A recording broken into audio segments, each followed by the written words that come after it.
Welcome back to the channel. Today we are doing a complete and detailed breakdown of one of the most action-packed Hollywood films of 2014, The Expendables 3. This is not just any action movie.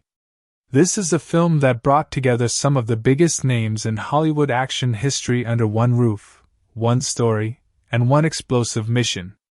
If you love high-octane, muscle-loaded, non-stop action, then this movie was made for you.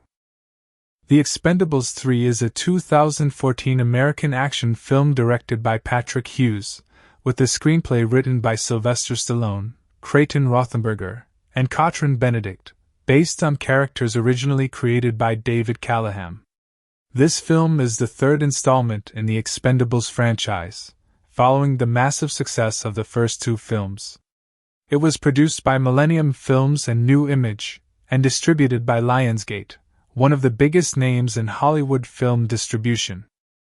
Now, before we get into anything else, let us talk about where this movie comes from and who made it.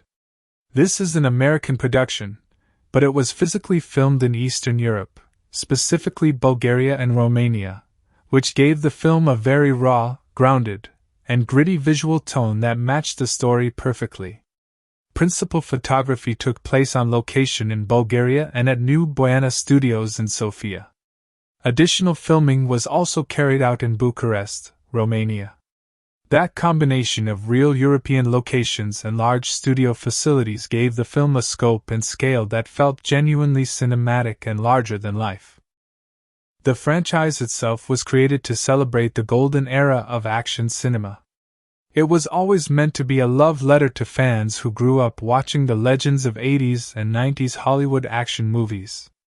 And in the third chapter, that vision was taken to an entirely new level by adding not only returning legends but also fresh new faces to keep the energy alive and the franchise moving forward.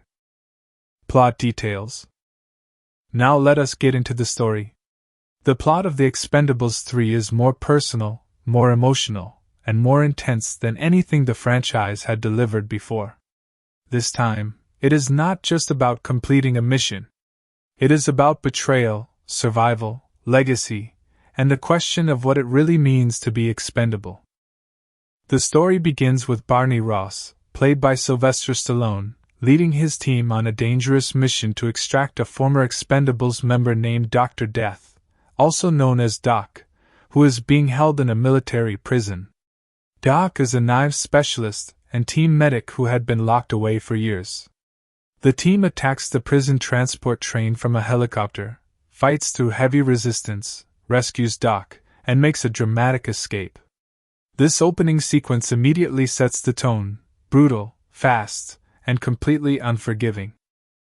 After rescuing Doc, the team is sent on a new mission by their CIA contact Drummer, played by Harrison Ford, to capture a notorious international arms dealer. But when they confront this arms dealer, Barney comes face to face with someone he never expected to see again: Conrad Stonebanks, played by Mel Gibson. Stonebanks is not just any villain. He is a man who co-founded the Expendables alongside Barney himself many years ago. He was supposed to be dead. Barney had been forced to kill him years earlier, or at least he believed he had. But Stonebanks survived, and in the years since, he became one of the most dangerous and ruthless arms traders in the world. The confrontation does not go well. During the mission, Stonebanks critically wounds one of the core Expendables members, Hail Caesar, played by Terry Crews, leaving him fighting for his life. This hits Barney hard. Consumed by guilt and fear for the safety of his longtime brothers in arms, Barney makes a decision that shocks everyone. He disbands the original Expendables team. He tells them the mission is over and sends them away, unwilling to risk losing the people he has fought alongside for so long. But Barney cannot walk away from Stonebanks. He refuses to let this man continue to exist in the world. So he rebuilds. He recruits a brand new generation of Expendables, younger, faster, more technologically advanced fighters who, in his mind, have less to lose. He works with a recruiter named Bonaparte, played by Kelsey Grammer, to find these new members. The new recruits include John Smiley, a force recon marine played by Kellen Lutz, Luna, a skilled martial artist played by MMA star Ronda Rousey, Thorne, an elite hacker played by Glenn Powell, and Mars, a weapons expert played by Victor Ortiz. Barney leads this new team into Esmenistan, a fictional Eastern European country where Stonebanks is operating. The mission starts to come together, but Stonebanks is always one step ahead. He manages to capture the entire new team and has them imprisoned, planning to use them as bait to destroy Barney and everything he has built. This is where the story reaches its most powerful point. The original Expendables, the veterans who Barney told to stand down, refused to abandon their leader or the new recruits. Christmas, Gunnar, Doc, Toll Road, and the rest of the old guard come back, unite with Trench, played by Arnold Schwarzenegger, and launch a massive rescue operation. What follows is an enormous, chaotic, breathtaking battle inside a collapsing building in Esmenistan where both generations of warriors fight side by side. The action is relentless, the stakes feel real, and the central theme of the entire film, that nobody gets left behind, comes to life in the most explosive way possible. In the end, Barney confronts Stonebanks directly in a brutal and deeply personal final showdown. The fight is as much about history and betrayal as it is about survival. Barney ultimately defeats Stonebanks, the team is reunited, and everyone who was captured is brought home safely. The film ends on a note of celebration, with both the old and new generations of the team officially united as one. Caesar recovers from his wounds, Galgo is formally welcomed into the group, and the Expendables stand together stronger than ever before. Cast. The cast of The Expendables 3 is nothing short of extraordinary. It is one of the most star-studded ensembles ever assembled in the history of action cinema, and that is not an exaggeration. Sylvester Stallone leads the film as Barney Ross, the founder and heart of The Expendables. This is his franchise, his character, and his story. Stallone also co-wrote the screenplay, which means he had complete creative control over how this chapter of the story was told. Jason Statham returns as Lee Christmas, Barney's right-hand man and the most reliable member of the team. Statham brings his signature intensity and fighting skill to every scene he appears in. Mel Gibson steps in as the primary villain Comrade Stonebanks, and he is genuinely menacing in this role.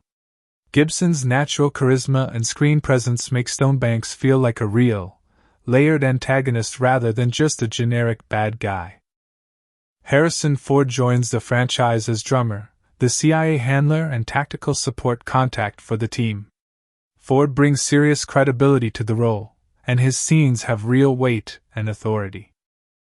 Arnold Schwarzenegger reprises his role as Trench, Barney's longtime rival and ally. His moments in the film are energetic and fun, and his involvement adds another legendary name to an already legendary lineup. Wesley Snipes plays Doc, the former Expendables member who is rescued at the beginning of the film. Snipes brings both physicality and humor to the role, and his introduction sequence on the prison train is one of the most entertaining moments in the entire movie.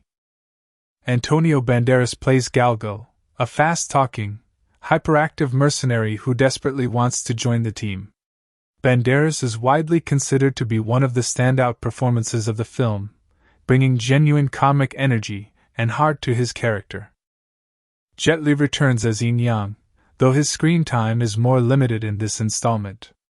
Dolph Lundgren is back as Gunnar Jensen, bringing his tall, imposing presence and dry humor to the group dynamic. Terry Crews plays Hail Caesar, the heavy weapons expert whose injury early in the film drives much of the emotional core of the story. Randy Couture returns as Toll Road, the combat specialist and wrestling enthusiast. Kelsey Grammer plays Bonaparte, the recruiter who helps Barney find the new generation of Expendables. He is calm, professional, and adds a completely different kind of energy to the film. Among the new recruits, Kellen Lutz plays Smiley, Ronda Rousey plays Luna, Glenn Powell plays Thorne, and Victor Ortiz plays Mars. These younger additions were meant to represent the next wave of action heroes, though fan reception to the new characters was mixed. The music for the film was composed by Brian Tyler, and the cinematography was handled by Peter Menzies Jr., both of whom helped give the film its large-scale, punchy visual style. Release date: The Expendables 3 had its world premiere in London on August 4, 2014. It was then officially released in theaters across North America and the United Kingdom on August 15, 2014, distributed by Lionsgate. The film was rated PG-13 by the MPA for intense and sustained gun battles, fight scenes, and language. This rating was a significant point of controversy among fans of the franchise, as the first two films had both carried an R rating. Many longtime fans felt that a PG-13 rating softened the edge of the movie and did not match the raw, hard-hitting tone that the franchise was built on. Adding to the film's challenges, a high-definition screener copy of the film was leaked online approximately 3 weeks before its theatrical release. This had a direct and measurable negative impact on the film's domestic box office performance. Despite these setbacks, the film managed to gross approximately $214 million worldwide against a production budget estimated between $90 and $100 million. While it performed well internationally, the domestic numbers were disappointing, making it the lowest-grossing entry in the franchise at the time of its release. Trailer info: The official theatrical trailer for The Expendables 3 was released by Lionsgate ahead of the film's August 2014 release. The trailer immediately became a massive talking point online because of the sheer number of legendary names it showcased in rapid succession. Stallone, Statham, Gibson, Ford, Schwarzenegger, Snipes, and Banderas all appeared in the trailer, and the reaction from the action movie community was enormous. The trailer leaned heavily into the franchise's identity, as a celebration of classic Hollywood action, while also teasing the introduction of the younger cast members and the deeply personal conflict between Barney and Stonebanks. It was a high-energy, bombastic piece of marketing that delivered exactly what fans expected from this franchise. Final thoughts: The Expendables 3 is a film that wears its heart on its sleeve. It is loud, it is big, it is filled with action legends, and at its core, it is a story about loyalty, brotherhood, and what it means to fight for something greater than yourself. Whether you are a longtime fan of the franchise or someone discovering it for the first time, this film offers everything an action movie lover could want: incredible stars, non-stop action, a personal villain, and a story that actually gives you something to care about between the explosions. The Expendables 3, complete story in full detail. The opening mission, rescuing Doc. The story of The Expendables 3 begins with an incredibly intense and action-packed opening sequence that immediately pulls the audience into the world of these elite mercenary warriors. Barney Ross, the leader of the Expendables, is flying a helicopter alongside his core team members, Lee Christmas, Gunnar Jensen, and Toll Road. Their mission is to extract a former Expendables member who has been locked away in a heavily guarded military prison for years. That man is Dr. Death, known to everyone simply as Document. He is a lethal combatant, an expert with knives, and a trained field medic who once served as one of the most valuable members of the Expendables before disappearing into captivity. He is being transported on an armored military prison train, and Barney has decided that today is the day his old teammate walks free. The team executes the extraction with the kind of brutal precision that only years of experience can produce. They fly the helicopter low over the moving train, drop down onto it, and begin fighting their way through wave after wave of armed guards. The action is fast, violent, and completely relentless. Guards are taken out one by one, the top of the train becomes a battlefield, and the team moves deeper into the armored cars to find Doc. When they finally reach him, Doc is locked in a heavy cage, sitting calmly as if he had been expecting this moment. He is not panicked, not broken, and not afraid. He is exactly the man Barney remembered: cool, deadly, and completely in control of himself even after years of imprisonment. The team breaks him out, and in a spectacular moment before making his escape, Doc seizes control of the armored train engine and drives it straight into the walls of the prison facility itself, causing a massive explosion and total destruction of the compound. He then jumps from the engine at the last possible second and grabs onto the helicopter as the team pulls away. This opening sequence does two very important things. First, it establishes the tone of the entire film: fast, loud, brutal, and thrilling. Second, it reintroduces the idea that the Expendables are a family, and that Barney Ross does not leave his people behind. That principle will become the moral and emotional backbone of everything that follows. The mission that changes everything. With Doc now officially back on the team, the Expendables are given a new assignment by their CIA handler, a senior intelligence operative named Drummer, played by Harrison Ford. Drummer is sharp, serious, and operates at the highest levels of international intelligence.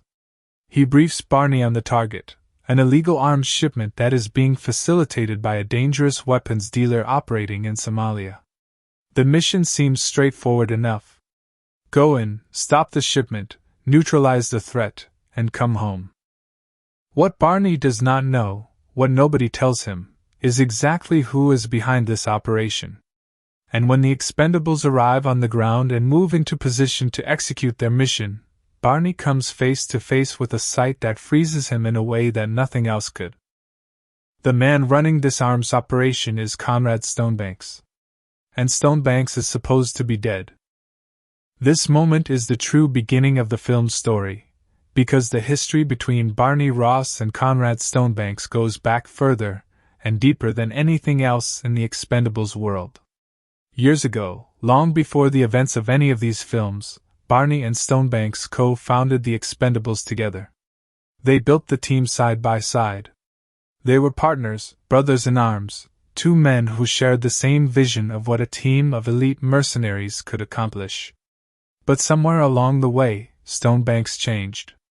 He became something darker. He turned his skills and his connections not toward justice or protection but toward profit. He became an international arms dealer, selling weapons to some of the most dangerous and destructive forces in the world: regimes, warlords, terrorists. He did not care who was hurt or killed by the weapons he sold, as long as the money kept coming. Barney had been forced to confront this betrayal at some point in the past. And in that confrontation, he believed he had killed Stonebanks. He had carried that weight with him, the knowledge that he had ended the life of someone who was once like a brother to him. But now, standing in Somalia watching this man give orders and move through the shadows with total confidence, Barney realizes the horrible truth: Stonebanks survived. He had not died. He had simply disappeared, rebuilt himself, and continued his operation as one of the most wanted arms dealers on the planet. The two men see each other, and the mission immediately spirals out of control. Caesar falls. Barney makes the hardest decision. What follows is a catastrophic firefight. Stonebanks is not caught off guard. He is prepared, he is ruthless, and he makes a move that changes the course of the entire story. During the battle, Stonebanks deliberately and specifically targets Hail Caesar, one of Barney's most loyal and beloved team members. Caesar is the Expendables' heavy weapons specialist, a big, powerful, warm-hearted man who has been with the team through everything. Stonebanks shoots Caesar at close range, inflicting devastating wounds that leave him in critical condition. The team is forced to pull back. They get Caesar out and rush him to medical attention, but the damage is severe. Caesar is alive, but barely, and his recovery is going to be long and uncertain. Stonebanks escapes. The mission is a failure. And Barney is left sitting with the weight of what just happened pressing down on him like a mountain. This is where Barney Ross makes the most painful and controversial decision of the entire film. He decides to disband the Expendables. Not permanently, but for this mission. He tells his team, Christmas, Gunnar, Doc, Toll Road, all of them, that they are done. He relieves them of duty and sends them away. He cannot stand the thought of losing another one of them. These men have given everything to him and to the team over the years, and watching Caesar lying in a hospital bed, critically wounded because of a man who was once Barney's own partner, breaks something inside him. He decides that if he is going to go after Stonebanks, and he absolutely is going to go after Stonebanks, he is not going to put the people he loves most at risk. He is going to use people who, in his own coldly practical thinking, have less history and less personal connection. People who, to put it bluntly, are more expendable in the traditional sense of the word. Lee Christmas is furious. The team is hurt and confused. But Barney stands firm. He walks away from them, carries the full weight of the decision himself, and begins planning his next move alone. Building the new team. To find his new recruits, Barney turns to a man named Bonaparte, played by Kelsey Grammer. Bonaparte is a veteran recruiter who operates in the mercenary world with the calm efficiency of a talent agent. He knows where to find people with extraordinary skills, and Barney gives him a very specific brief: young, fast, technically advanced, and ready to take on one of the most dangerous men in the world. Bonaparte delivers. One by one, Barney is introduced to the new generation of potential expendables, and each encounter is handled with its own distinct energy and character. The first recruit is John Smiley, a young force recon Marine with exceptional combat instincts and natural leadership ability. Barney finds him competing in an underground fighting ring and immediately recognizes the kind of fire in him that reminds him of a younger version of himself. Smiley is resistant at first.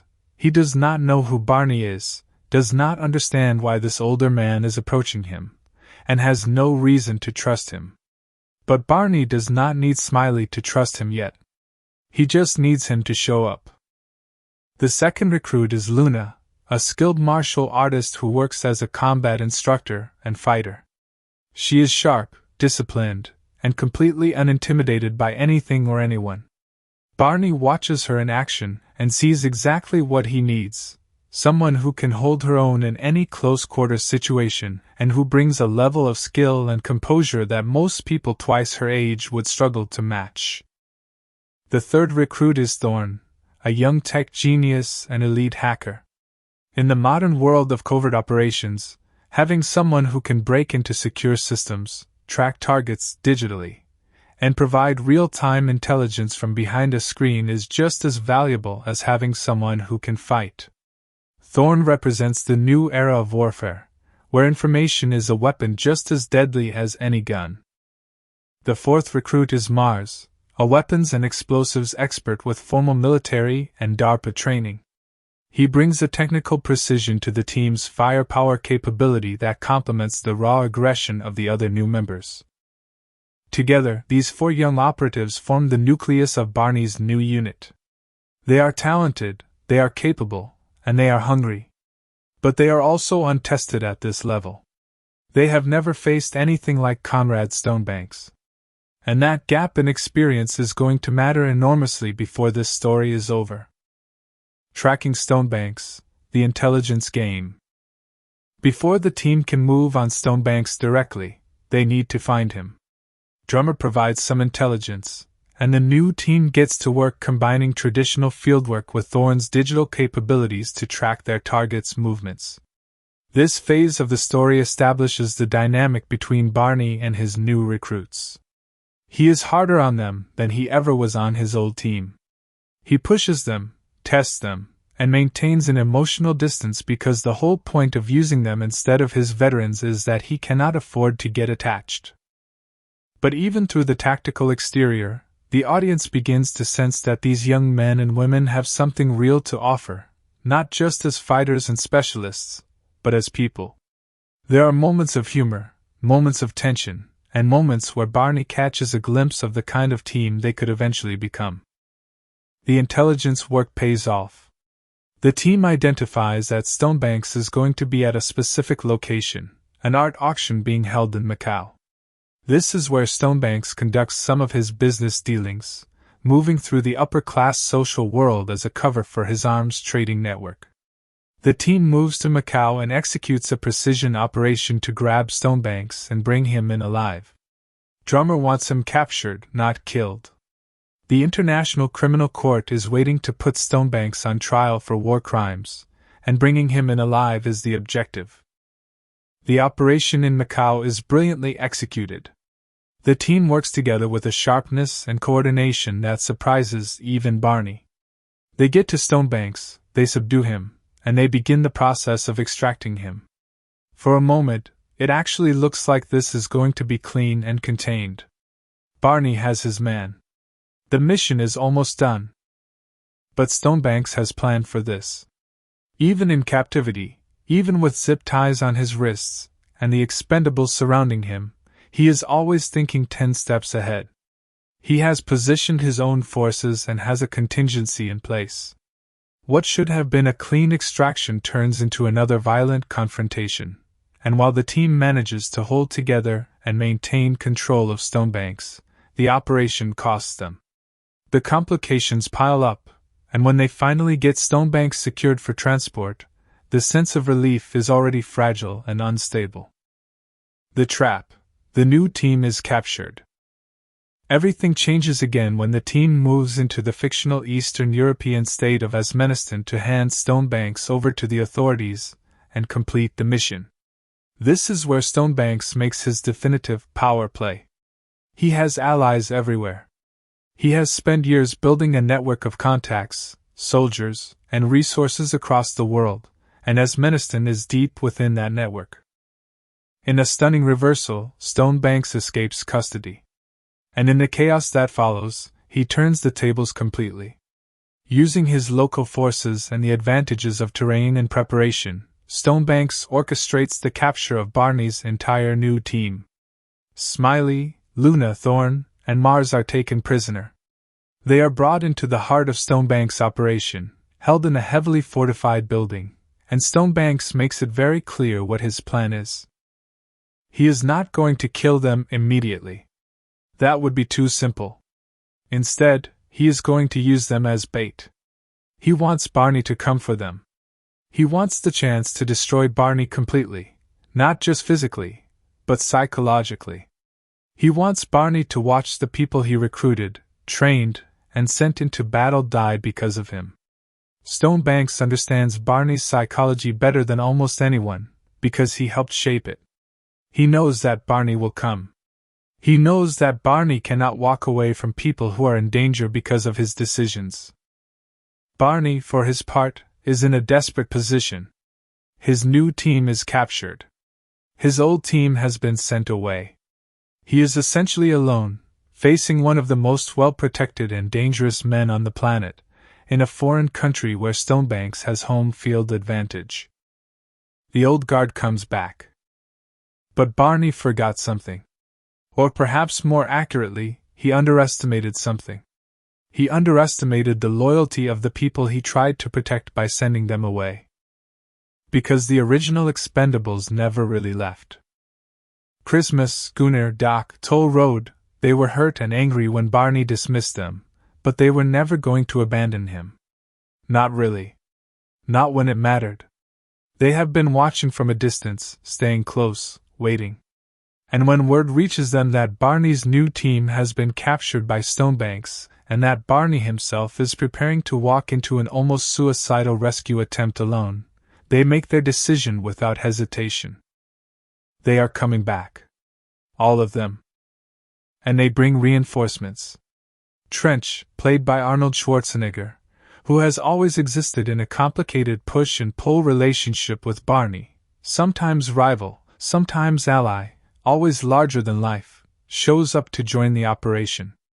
The old guard assembles with the same quiet determination that has defined them through every mission they have ever fought together. There is also another unexpected addition. Galgo, played by Antonio Banderas, is a fast-talking, endlessly enthusiastic mercenary who has been trying to get Barney to let him join the team since he first appeared in the film. He is funny, slightly chaotic, and beneath the rapid-fire chatter there is a man who genuinely loves what he does and is remarkably good at it. He has been lurking around the edges of the operation, wanting desperately to be part of something that matters. And now, with everything on the line, he gets his chance. The old team and the new volunteers come together and begin planning the assault on Stonebank's stronghold in Esmeniston. The final battle, all-out war in Esmeniston. What follows is one of the most extended and spectacular action sequences of the entire franchise. The Expendables, both generations, launch a full assault on the fortified compound where the new recruits are being held. And from the moment the operation begins, it is absolute chaos. The battle takes place across multiple levels of a massive building that is simultaneously being used as a weapons depot and a fortress. Explosions tear through walls, firefights rage in corridors and open courtyards, and the Expendables fight with everything they have against Stonebank's heavily armed private army. The action is relentless and staged on an enormous scale, with vehicles, helicopters, heavy weapons, and hand-to-hand combat all happening simultaneously. One by one, the new recruits are found and freed. Smiley, Luna Thorne, and Mars fight their way out alongside the veterans who came to rescue them. In these moments, the thematic core of the entire movie crystallizes beautifully. The young team that Barney thought he could use as replacements, and then walk away from turns out to be just as worth fighting for as the veterans he has known for years. The division between old blood and new blood dissolves completely in the heat of battle. But the building itself is not going to survive the conflict. Explosions have compromised the structure, and the entire compound is beginning to collapse. The clock is running out. The team has to fight their way through what remains of Stonebank's forces, reach the exits, and get everyone out before the building comes down on top of them. And in the middle of all of this, Barney goes after Stonebanks himself. Barney vs. Stonebanks, the final confrontation. The final confrontation between Barney Ross and Conrad Stonebanks is the emotional climax of the entire film. These two men have history that goes back to the very beginning of the Expendables. They built something together. They believed in the same things once. And then Stonebanks chose a different path, a darker, more destructive, more selfish path, and everything that was between them turned into something bitter and broken. Stonebanks is not just a villain in the traditional sense. He is a mirror. He is what Barney might have become if he had made different choices at certain critical moments. He is someone who had the same skills, the same toughness, the same experience, but chose to use all of it for personal gain rather than any greater purpose. The fight between them is brutal and deeply personal. It is not a clean choreographed duel. It is a raw, ugly, exhausting brawl between two men who know each other too well and hate each other too deeply. Barney is fighting not just to stop Stonebanks, but to end a chapter of his own story. The guilt he has carried for years, believing he killed his former partner, then discovering that partner became one of the world's worst arms dealers, then watching Stonebanks wound Caesar and capture an entire team of people who trusted Barney with their lives. All of it comes out in this fight. And Barney wins. He defeats Stonebanks decisively, ending the threat permanently and closing the most personal chapter of his life as a mercenary. It is not a triumphant moment filled with celebration. It is a moment of grim relief. Something that needed to happen has finally happened, and the cost of getting to this point has been real and significant. The rescue and the reunion. With Stonebanks gone and the remaining enemy forces either defeated or retreating, the Expendables make their way out of the collapsing building in a final desperate rush. The structure is coming apart around them, and the escape sequence is tense and spectacular. Helicopters, last-second jumps, people being pulled clear of falling debris and explosions. Everyone makes it out. Every single person who went into that building comes out the other side.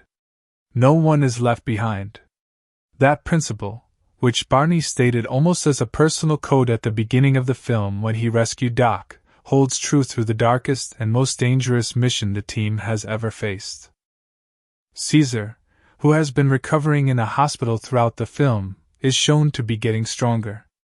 The wounds Stonebanks inflicted on him, which were the emotional trigger for everything that happened, are healing. He is going to be alright.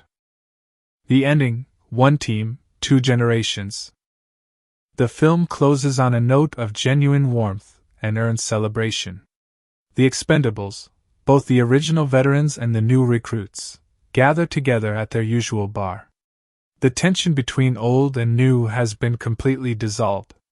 These people have fought together, bled together, and survived together, and that shared experience has made them one team rather than two separate groups. Galgo, the endlessly enthusiastic mercenary who has been trying to get Barney's attention for most of the film, is officially welcomed into the Expendables. It is a small moment but a meaningful one. It represents Barney's acknowledgement that the team is bigger than just the original group, and that new people bringing new energy and new skills are not a threat to what the team stands for but an expansion of it. Smiley, Luna, Thorne, and Mars are all formally made members of the Expendables. They earned it, not just through their technical skills but through the way they handled themselves when everything went wrong, when they were captured and facing death, and then when they fought their way out alongside men and women who had decades more experience than they did. Barney stands among all of them, surveying the people he has led, the people he tried to protect by sending away, the people he nearly lost, and the people who refused to give up on him even when he tried to push them out. And the look on his face says everything. This team, this impossible, chaotic, legendary team of broken warriors and elite fighters, is the only family he has ever really had. The Expendables 3, Complete Cast Life Histories. Sylvester Stallone.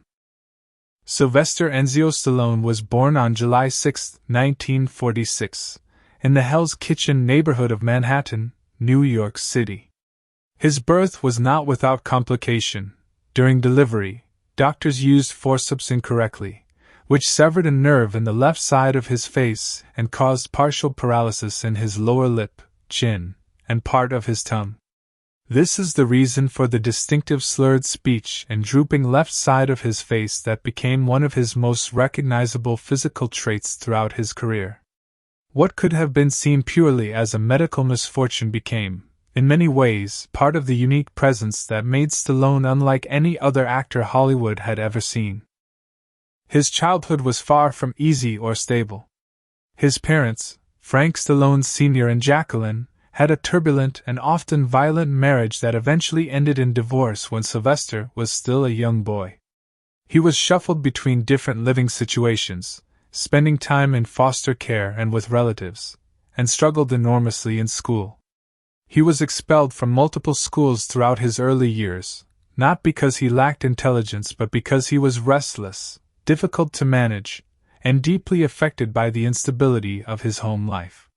He eventually found some structure at the American College of Switzerland, where he spent time studying and also began to develop his interest in performance and drama. He returned to the United States and enrolled at the University of Miami, where he pursued drama seriously for the first time. He threw himself into theater, worked hard at developing his craft, and graduated with a genuine passion for storytelling and performance. After university, he moved to New York City and began the grinding, unglamorous process of trying to break into acting. The early years were brutal. He lived in poverty, struggled to pay rent, and took whatever work he could find. He reportedly slept in a bus station at one point because he could not afford housing. He took a job at a movie theater and did various other odd jobs just to survive, but he refused to give up on acting. His early film appearances were minor and often embarrassing. He appeared in a soft-core adult film called Party at Kitty and Studs in 1970, a decision he made purely out of financial desperation and one he later spoke about openly and without shame, explaining that it was a matter of survival at the time. He got small parts in films and television throughout the early 1970s, but nothing that gave him any real traction. Everything changed in January 1975 when Stallone watched the Muhammad Ali vs. Chuck Wepner boxing match. Wepner was a journeyman heavyweight, a club fighter who had no business sharing a ring with Ali, but he went the distance and gave Ali one of the toughest fights of his career. Something in that story, the story of an ordinary man with no advantages and no reputation who simply refused to quit, ignited something in Stallone. He sat down and in approximately 3.5 days wrote the screenplay for Rocky. It was raw, emotional, and deeply personal, drawing on everything he had experienced in his own life: the poverty, the struggle, the feeling of being overlooked and underestimated. He took the script to producers Robert Chartoff and Irwin Winkler, who loved it immediately. United Artists offered to buy the script for what was, for Stallone at that point, an enormous sum of money. But Stallone refused to sell unless he was allowed to star in the film. The studio pushed back hard. They wanted established stars. James Caan and Ryan O'Neal were among the names discussed. Stallone stood firm. He was broke, he was struggling, but he knew that Rocky was his story and he was the only person who could tell it properly from the inside. He won. Rocky was made with Stallone in the lead role, directed by John G. Avildsen, and released in 1976. It was made on a budget of approximately $1 million and went on to gross over $225 million worldwide. It was nominated for 10 Academy Awards and won 3, including Best Picture. Stallone himself was nominated for both Best Actor and Best Original Screenplay, becoming only the third person in Oscar history to receive nominations in both categories simultaneously, following Charlie Chaplin and Orson Welles. Overnight, he was one of the most famous actors in the world. The Rocky franchise became one of the most beloved in cinema history. Rocky II, III, IV, and V followed over the next decade and a half, each one adding new dimensions to the character and cementing Stallone's place in popular culture. Rocky IV in particular, released in 1985, became a cultural phenomenon of the Cold War era, with Stallone's character facing off against a Soviet superfighter in a match that carried enormous symbolic weight for American audiences of that period. Alongside Rocky, Stallone created another iconic character that would define his legacy: John Rambo.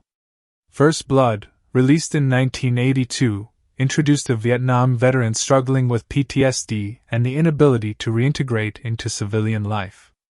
It was a surprisingly complex and emotionally intelligent film that dealt with serious issues about how America treated its returning soldiers. The character resonated deeply, and Rambo became another franchise that spanned decades, with sequels in 1985, 1988, 2008, and 2019, with Stallone playing the character into his 70s. Through the 1980s, Stallone was arguably the biggest action star in the world, trading that crown back and forth with Arnold Schwarzenegger in a friendly rivalry that became one of the defining pop culture relationships of the decade. He made Cobra, Tango and Cash. His career went through difficult periods in the 1990s, with several high-profile failures including Judge Dredd and Stop or My Mom Will Shoot. He has been married multiple times. His personal life has included significant tragedy, most notably the death of his son Sage Stallone, who passed away in 2012 at the age of 36 from heart disease. Stallone has spoken about that loss with profound pain and openness. Jason Statham. He became a competitive diver at a remarkably high level, training with Britain's national diving squad for 12 years and competing at the 1990 Commonwealth Games representing England. Diving at that level before breaking into acting, Statham had an interesting parallel career as a street market trader. His connection to filmmaker Guy Ritchie proved to be the turning point of his life. Ritchie cast Statham in his debut feature film Lock, Stock and Two Smoking Barrels in 1990. The film that truly launched his global career as an action star was The Transporter in 2002, a French-produced action film directed by Corey Yuen with Luc Besson producing. Statham played Frank Martin, a professional driver who operates by a strict set of rules and never asks questions about his cargo. He followed this with the Crank franchise, the first film of which was released in 2006. Crank is a completely insane, outrageously entertaining action film in which Statham plays a hitman who has been poisoned and must keep his adrenaline constantly elevated, or he will die. The film is deliberately absurdist and over the top, and Statham's willingness to commit fully to the insanity of the premise showed a versatility and sense of humor about himself that audiences responded to enormously. Throughout the 2000s and 2010s, Statham built one of the most consistent and reliable careers in action cinema. He appeared in The Italian Job, War, Death Race, The Mechanics, Safe, Spy, in which he delivered a brilliantly funny self-parody, and numerous other films. He became part of the Fast and Furious franchise as the villain turned anti-hero Deckard Shaw, a role that expanded into its own spin-off film with Hobbs and Shaw in 2019.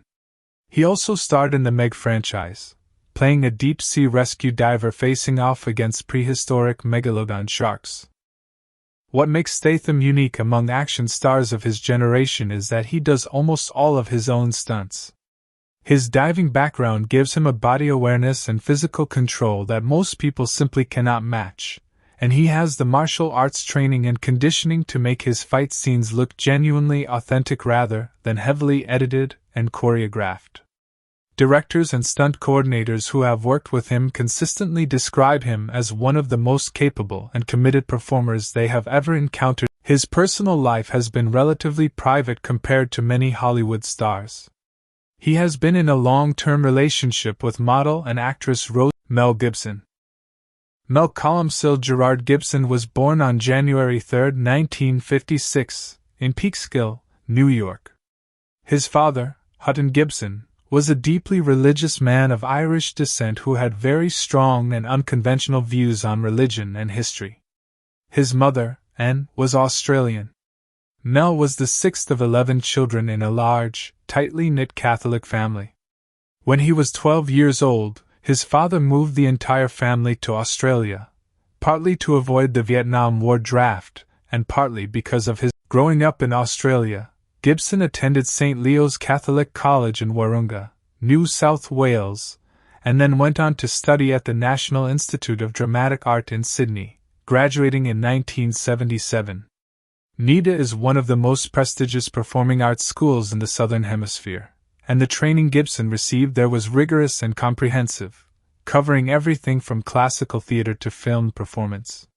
He graduated at a time when his breakthrough came almost immediately after graduation when director George Miller cast him as Max Rokitansky in Mad Max, released in 1979.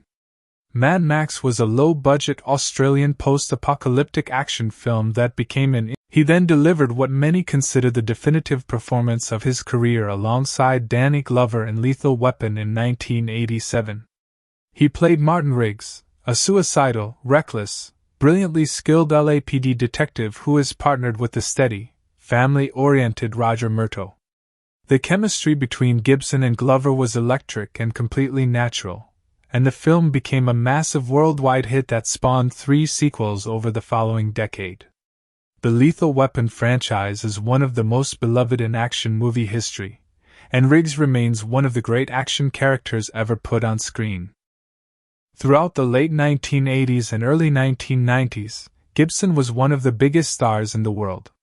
He demonstrated his range with performances in films like The Year of Living Dangerously, The Bounty, Tequila Sunrise, and Hamlet, proving that he was far more than just an action star.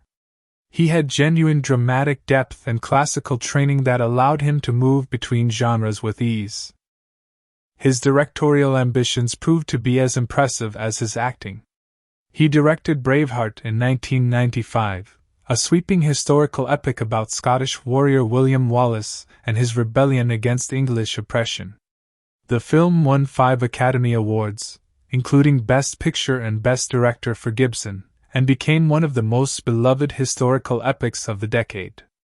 Gibson proved himself to be a filmmaker of genuine skill and vision, with an ability to stage large-scale battle sequences and manage enormous productions while also drawing out emotionally powerful performances from his cast. He followed this directorial success with The Passion of the Christ in 2004, a graphic and unflinching depiction of the final hours of Jesus Christ's life, filmed in Aramaic and Latin.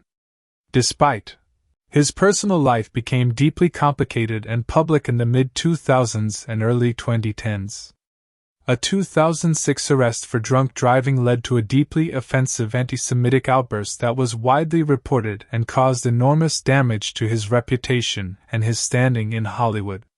Further controversies followed, however. His directorial comeback with Hacksaw Ridge in 2016 was remarkable.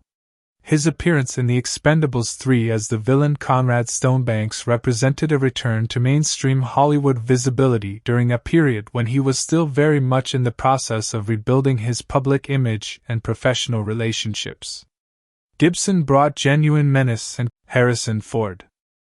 Harrison Ford was born on July 13, 1942, in Chicago, Illinois. His father, Christopher Ford, was an Irish-American advertising executive and former actor.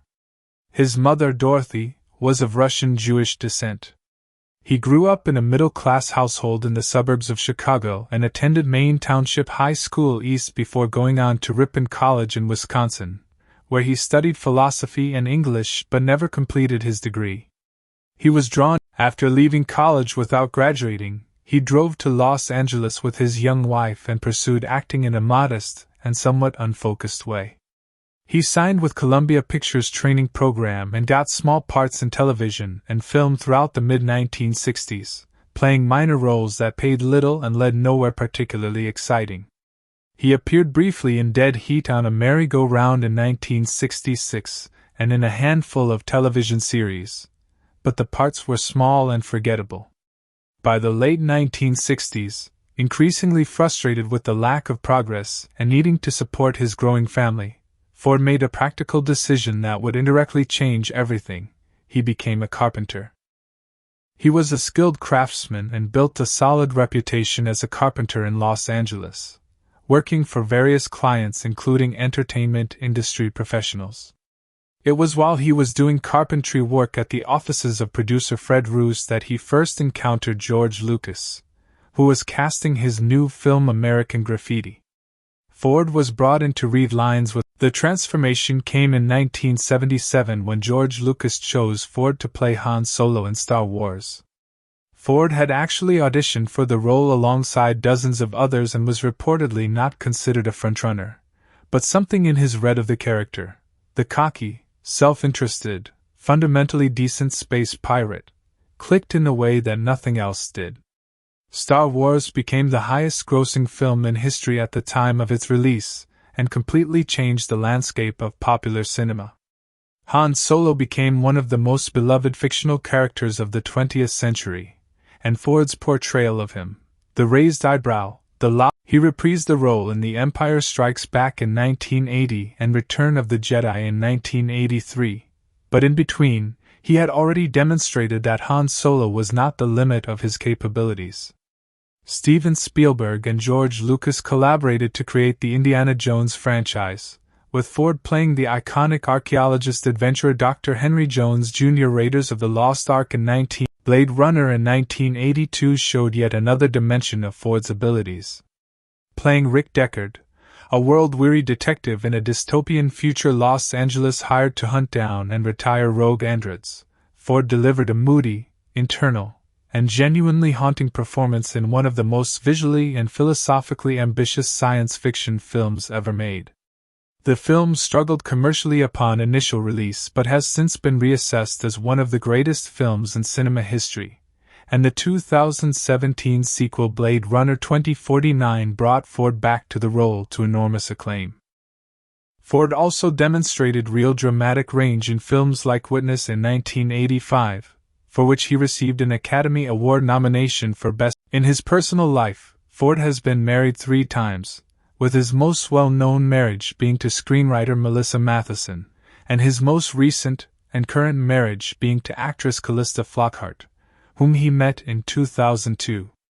He is an experienced and licensed pilot who has been involved in several small aircraft accidents over the years, including a notable forced landing on a golf course in 2015. Despite these incidents, he continues to fly and has spoken about his love of aviation as one of the great passions of his life.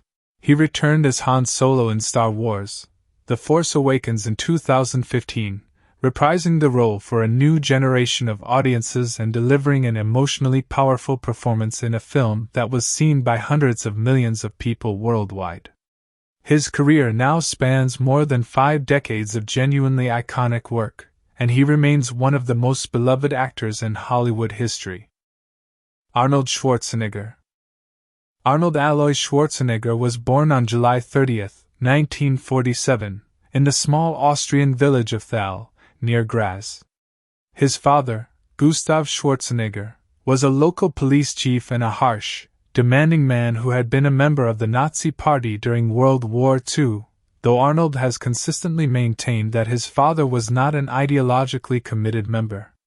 The household was strict, disciplined, and physically demanding. Gustav favored Arnold's older brother Meinhard and was often cold and dismissive toward Arnold, a dynamic that Arnold has cited as a significant motivating force in his ambition and drive throughout his life. He discovered weightlifting at the age of 15 and was immediately consumed by it. He trained with an obsessive dedication that was extraordinary even by the standards of competitive bodybuilding. He moved to the United States in 1968 at the age of 21, speaking very little English, with essentially nothing but his physical gifts and his absolute unshakable belief in his own destiny. He had already won the Mr. Universe title in 1967 and would go on to win it again. He became the dominant force in professional bodybuilding, winning the Mr. Olympia title 7 times, in 1970, 1971, 1972, 1973, 1974, 1975, and then again in 1980 after a brief retirement. He was so far ahead of every other competitor in the sport that he effectively transcended it, and became a cultural phenomenon. The 1977 documentary Pumping Iron captured Schwarzenegger in his prime as a competitor, and introduced him to a mainstream audience far beyond the world of bodybuilding. His charisma, his humor, his psychological confidence, and his sheer physical presence were undeniable on screen, and it was this film more than any other that opened the door to his acting career. He had appeared in Hercules in New York in 1970, dubbed because his accent was considered too strong, and in Stay Hungry in 1976. Between and around the Terminator films, Schwarzenegger built one of the most impressive action filmographies in Hollywood history. Conan the Barbarian in 1982 showed his physicality and mythic screen presence. His transition into comedy proved surprisingly successful.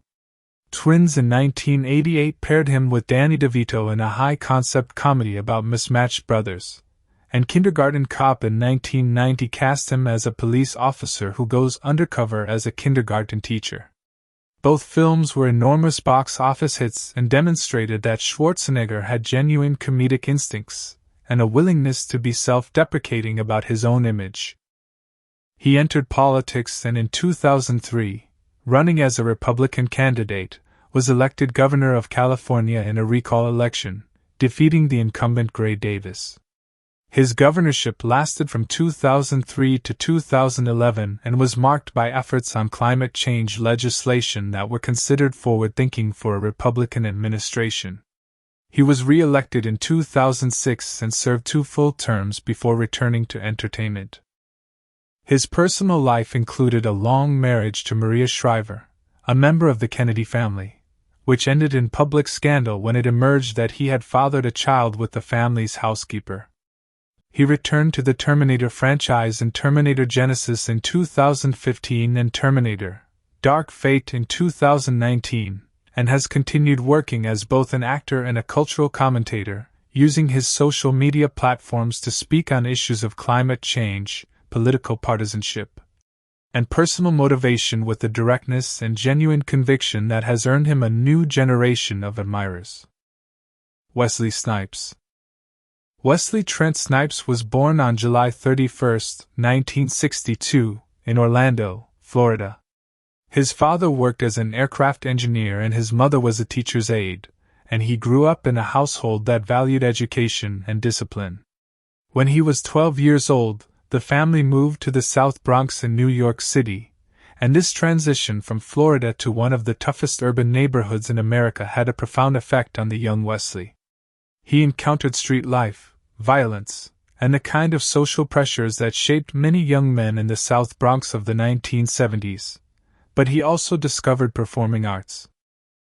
He attended the High School of Performing Arts in New York City, the same school that inspired the film and television series Fame, where he trained seriously in drama and began developing the discipline and technical skill that would define his professional work. He then went on to study at the State University of New York at Purchase, where he continued to develop his craft.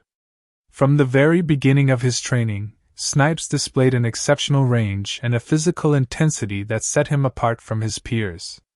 He was also a dedicated martial artist, training in capoeira, Wei-Chi-Ryu karate, and various other disciplines, and he brought those skills into his performance work in ways that gave his physical acting a genuine authenticity.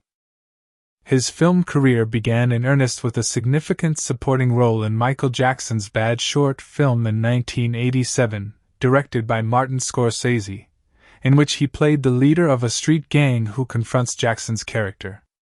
The role gave him serious visibility and demonstrated his natural menace and screen authority. His breakthrough feature film performance came in Spike Lee's Jungle Fever in 1991, in which he played a successful architect having an interracial affair. The performance was nuanced, emotionally complex, and showed a depth that immediately distinguished Snipes from the action-oriented trajectory his career would later take. But it was Blade in 1998 that defined his popular culture legacy most completely. Snipes played Eric Brooks, known as Blade, a half-human, half-vampire hybrid who hunts vampires using both the strengths of their kind and none of their weaknesses. He was immune to sunlight, had enhanced strength and speed, and was one of the most coolly lethal characters in superhero cinema up to that point. The film was an enormous commercial success, and essentially launched the modern era of Marvel adaptations before the Marvel Cinematic Universe existed. Blade 2 in 2002, directed by Guillermo del Toro, was even more stylistically accomplished, and the franchise remains one of the most beloved in superhero film history. Snipes' physicality, his sword work, his absolutely committed performance, and his utterly unique screen presence as Blade made the character iconic in a way that few superhero portrayals have matched. He also delivered exceptional work in films like New Jack City in 1991, in which he played the terrifying crack cocaine kingpin Nino Brown in one of the most compelling villain performances of that era. Mo Better Blues, White Men Can't Jump, Murder at 1600, and Demolition Man, opposite Sylvester Stallone, all demonstrated his versatility and his consistent ability to deliver across a wide range of genres and tones. His career hit a significant obstacle with legal troubles related to tax evasion. He was convicted in 2008 of failing to file federal income tax returns and was sentenced to 2.5 years in federal prison, which he served from 2010 to 2013. The imprisonment effectively paused his career for several years and was a deeply publicized and damaging episode. Upon his release, he worked to rebuild his professional life with characteristic determination, and The Expendables 3 was part of that rebuilding process. His appearance in the film was greeted warmly by fans who were happy to see him back on screen. He has since appeared in numerous films and television productions, and there has been significant discussion and fan enthusiasm around the possibility of Antonio Banderas. José Antonio Domínguez Bandera was born on August 10, 1960, in Malaga, in the Andalusia region of southern Spain. His father was a police officer and his mother was a schoolteacher, and he grew up in a warm, culturally rich environment in the south of Spain. He was drawn to performance and theater from a very young age and began training in drama as a teenager with a level of seriousness and commitment that was unusual for someone so young. He moved to Madrid at the age of 19 to pursue his career and almost immediately came to the attention of one of Spanish cinema's most visionary and controversial directors. That director was Pedro Almodóvar, and the collaboration between Banderas and Almodóvar is one of the most important creative partnerships in European cinema history. Banderas appeared in several of Almodóvar's films throughout the 1980s, including Labyrinth of Passion, Matador, Law of Desire, Women on the Verge of a Nervous Breakdown, and Tie Me Up, Tie Me Down. These films were provocative, sexually frank, emotionally complex, and wildly original, and Banderas threw himself into them with complete commitment and no apparent concern for the controversial nature of the material. He played gay characters, violent characters, obsessive characters, and romantic characters with equal conviction, and his work in these films established him as one of the most exciting and fearless actors in European cinema. Hollywood came calling in the early 1990s, and Banderas made the transition that many European stars attempt but few achieve as seamlessly as he did. His English was initially limited, but he worked intensively on the language and was committed to mastering it rather than working through translators or relying on dubbing. His American breakthrough came with The Mambo Kings in 1992, in which he played a Cuban musician who emigrates to New York in the 1950s. The performance was sensual, musical, and deeply charismatic, and it introduced him to a massive new audience. He then appeared in Interview with the Vampire in 1994 alongside Tom Cruise and Brad Pitt, and Philadelphia alongside Tom Hanks, giving him serious Hollywood credibility. But his collaboration with director Robert Rodriguez proved to be his most commercially explosive American work. Desperado in 1995 cast him as El Mariachi, a guitar-playing gunslinger seeking revenge, and the film's explosive action sequences and Banderas' smoldering presence made him a genuine Hollywood action star practically overnight. The sequel Once Upon a Time in Mexico in 2003 returned him to the role alongside Johnny Depp and Salma Hayek. His role as Zorro in The Mask of Zorro in 1998, opposite Anthony Hopkins and Catherine Zeta-Jones, gave him perhaps his most iconic mainstream performance. The film was a swashbuckling adventure of the classic Hollywood style, and Banderas was perfectly suited to it. Handsome, athletic, funny, romantic, and completely convincing with a sword in his hand. The film was a massive worldwide hit, and the sequel, The Legend of Zorro in 2005, followed. He also brought enormous warmth and hilarity to the role of Puss in Boots in the Shrek franchise, with the character eventually receiving its own spin-off films. Banderas' voice work as the tiny, enormously self-important, catastrophically adorable cat is some of the most delightful comedic performing in animated film history. His performance as Galgo in The Expendables 3 was widely praised as one of the highlights of the film, with many critics noting that Banderas brought more genuine humor and personality to the film than almost anyone else in the cast. Jet Li. Li Lianjie, known internationally as Jet Li, was born on April 26, 1963, in Beijing, China. His early life was marked by hardship. His father died when he was 2 years old, leaving his mother to raise 5 children alone in the economic difficulties of post-Cultural Revolution China. Despite these challenges, Li's extraordinary physical gifts were identified early, and he was selected at the age of 8 to study wushu, a formalized and performance-oriented form of Chinese martial arts, at the Beijing Sports and Recreation School. His progress was phenomenal. He trained under the demanding eye of Wu Bin, a coach who saw in the young Li something exceptional. By the age of 11, Li had won his first national wushu championship in China, and between 1974 and 1979 he won the Chinese national wushu championships 5 consecutive times. His technique was considered virtually flawless, and his combination of speed, flexibility, power, and performance quality made him the most celebrated young martial arts athlete in the country. When U.S. President Richard Nixon visited China in 1974, Lee was part of the wushu demonstration team that performed for the American delegation, and he was photographed with Nixon, a remarkable moment for an 11-year-old boy. He made his film debut in Shaolin Temple in 1982, a Hong Kong Chinese co-production that became a massive success across Asia and launched his acting career. The film was particularly significant because it was one of the first films made in China since the Cultural Revolution that featured genuine martial arts action, and audiences responded to it with extraordinary enthusiasm. Lee's physical abilities were showcased in a way that had rarely been seen on screen, and he became a star essentially overnight. A series of sequels and subsequent films throughout the 1980s and early 1990s established him as one of the biggest stars in Asian cinema. His Hong Kong films, particularly the Once Upon a Time in China series in which he played folk hero Wong Fei Hung, are among the most beloved martial arts films ever made. His speed, his precision, his absolute mastery of wushu combined with genuine cinematic charisma made him the natural heir to Bruce Lee's legacy in the eyes of audiences worldwide. His Hollywood breakthrough came with Lethal Weapon 4 in 1998, in which he played the primary villain.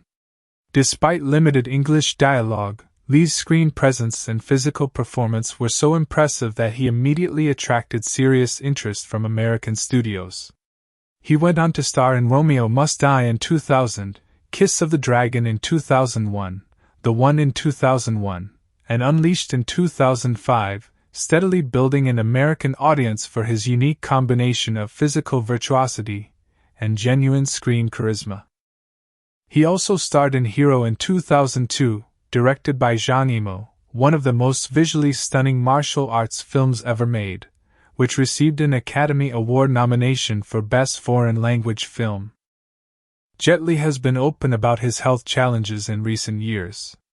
He was diagnosed with hyperthyroidism and was photographed looking significantly changed physically around 2018, which led to widespread concern among fans. He has spoken publicly about his health struggles with openness and philosophical acceptance, discussing his Buddhist faith and his perspective on the impermanence of physical capability.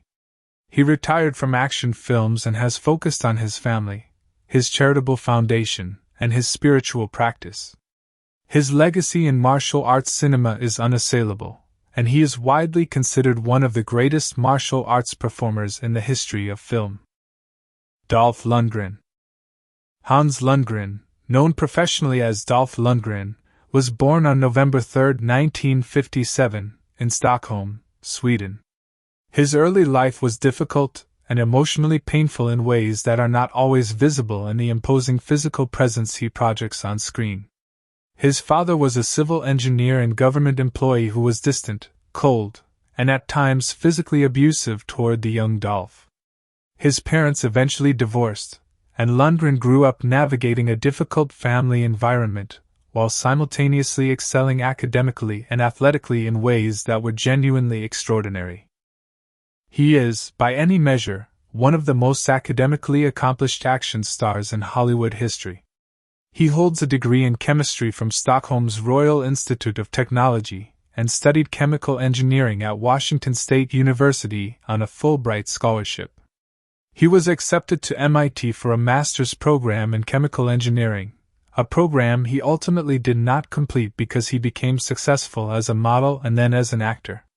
The combination of elite academic achievement, exceptional physical conditioning, and genuine martial arts ability makes Lundgren one of the most unusual figures in the entertainment world.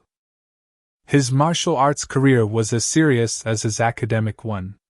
He competed at the European and world level in Kyokushin karate, earning a third-degree black belt, and was ranked as one of the top competitors in the world in his weight class.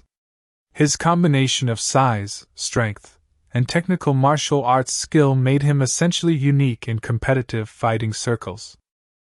He became a model in Australia and New York, which gave him access to entertainment circles and eventually led to his acting career. His relationship with Grace Jones, the iconic singer and performer, also raised his cultural profile considerably.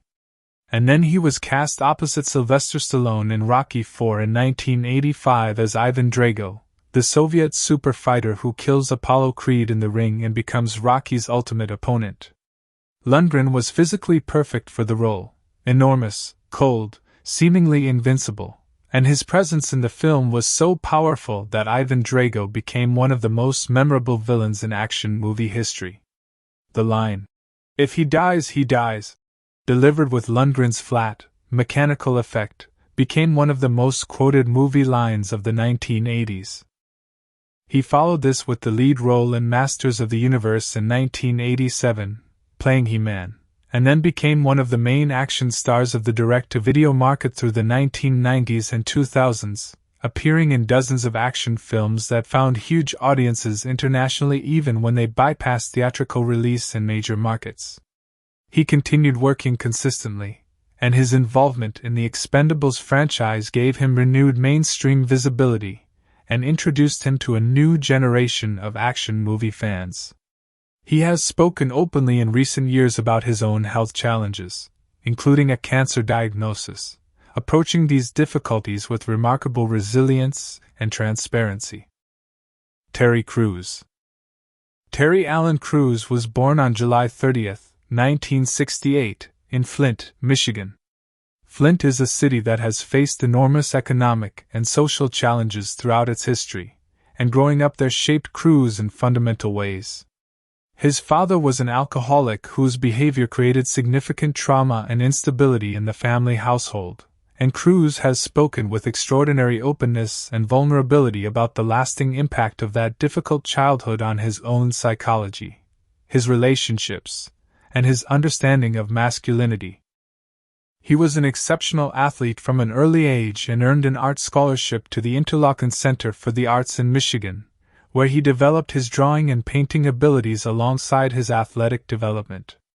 He then received a full football scholarship to Western Michigan University, where he played as a defensive end. His football career took him to the NFL, where he was drafted by the Los Angeles Rams in 1991. He also played for the San Diego Chargers, the Washington Redskins, and the Philadelphia Eagles over a career that lasted until 1995. He was never a star player in the NFL but was a professional athlete at the highest level for several years, which gave him a physical foundation that would serve his entertainment career enormously.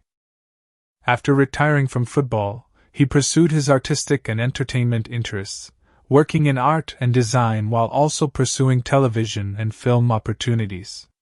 His breakthrough in terms of mainstream visibility came as a cast member on the sketch comedy show The Jamie Foxx Show, and then more significantly as a regular cast member on Everybody Hates Chris, the semi-autobiographical sitcom created by Chris Rock. But his most defining comedic role came with the Brooklyn Nine-Nine television series, in which he played Terry Jeffords, the massive, sensitive, yogurt-loving sergeant with a complicated relationship with fear. The role demonstrated Crews' extraordinary comedic ability, his willingness to be physically ridiculous, emotionally open, and completely committed to comedy, and made him one of the most beloved figures in American television comedy. He has been equally open about deeply personal and painful experiences in his public life, including his own pornography addiction, which he discussed publicly to help others struggling with similar issues, and a sexual assault he experienced in the entertainment industry, which he reported and testified about publicly at significant personal cost and professional risk. His courage in speaking about these experiences with honesty and vulnerability has made him a significant cultural figure beyond entertainment, and he has been recognized for his advocacy work around masculinity, trauma, and abuse. Randy Couture. Randall Dwayne Couture was born on June 22, 1963, in Everett, Washington. Before he was ever a film star, Couture was one of the most accomplished and decorated combat athletes in the history of mixed martial arts. He is a 5-time UFC champion, having won titles in both the heavyweight and light heavyweight divisions, and his career in MMA spanned from the sport's earliest days through its explosion into mainstream popularity.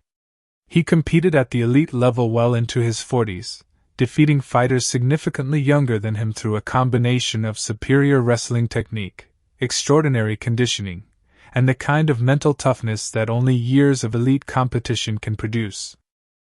His wrestling career preceded his MMA success. He was a 3-time Division I All-American at Oklahoma State University and competed in Greco-Roman wrestling at the Olympic trials multiple times. The technical wrestling foundation he built over decades became the cornerstone of his MMA game and his primary competitive advantage throughout his fighting career. His film career developed naturally from his athletic celebrity, and the Expendables franchise gave him his most prominent acting platform, playing Toll Road in all the main installments. He has been straightforward about the fact that acting is secondary to his identity as an athlete and competitor, but he brings an authenticity and physical credibility to his film roles that actors without his background simply cannot replicate. Kelsey Grammer. Alan Kelsey Grammer was born on February 21, 1955, in St. Thomas in the United States Virgin Islands. His life has been marked by extraordinary professional achievement and extraordinary personal tragedy in roughly equal measure. His father was murdered when Kelsey was 13 years old, and his sister was abducted and murdered in 1975 in an attack that Kelsey has spoken about as one of the defining tragedies of his life. 2 of his half-brothers also died in a scuba diving accident. The accumulation of loss and grief in his personal history is staggering, and he has dealt with it through work, through his faith, and through periods of serious struggle with substance abuse and addiction that he has been candid about publicly.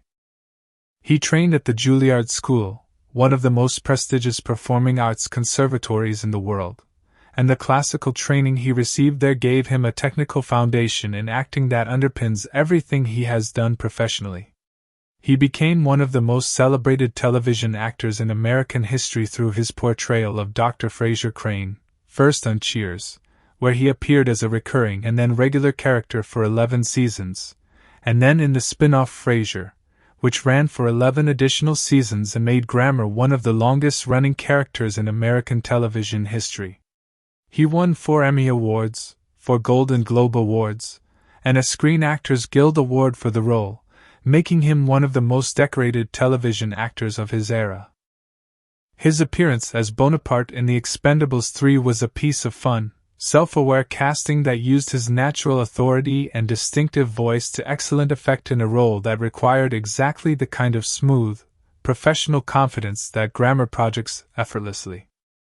Harrison Ford, Ronda Rousey, Glenn Powell, Victor Ortiz, and Kellen Lutz. Ronda Jean Rousey was born on February 1, 1987, in Riverside, California. She is one of the most groundbreaking and significant figures in the history of combat sports. She became the first woman ever signed to the UFC and the first UFC women's bantamweight champion, defending her title 12 consecutive times before suffering a stunning knockout loss to Holly Holm in November 2015. Before her MMA career, she was an Olympic judo competitor, winning a bronze medal at the 2008 Beijing Olympics and becoming the first American to win an Olympic medal in judo in over half a century. Her combination of extraordinary athletic achievement, striking physical presence, and enormous public profile made her one of the most famous athletes in the world during her peak years. Glenn Powell was born on October 21, 1988, in Austin, Texas. He spent years working steadily in supporting roles in films and television, appearing in Scream Queens, The Dark Knight Rises, and various other projects, before breaking through to genuine stardom.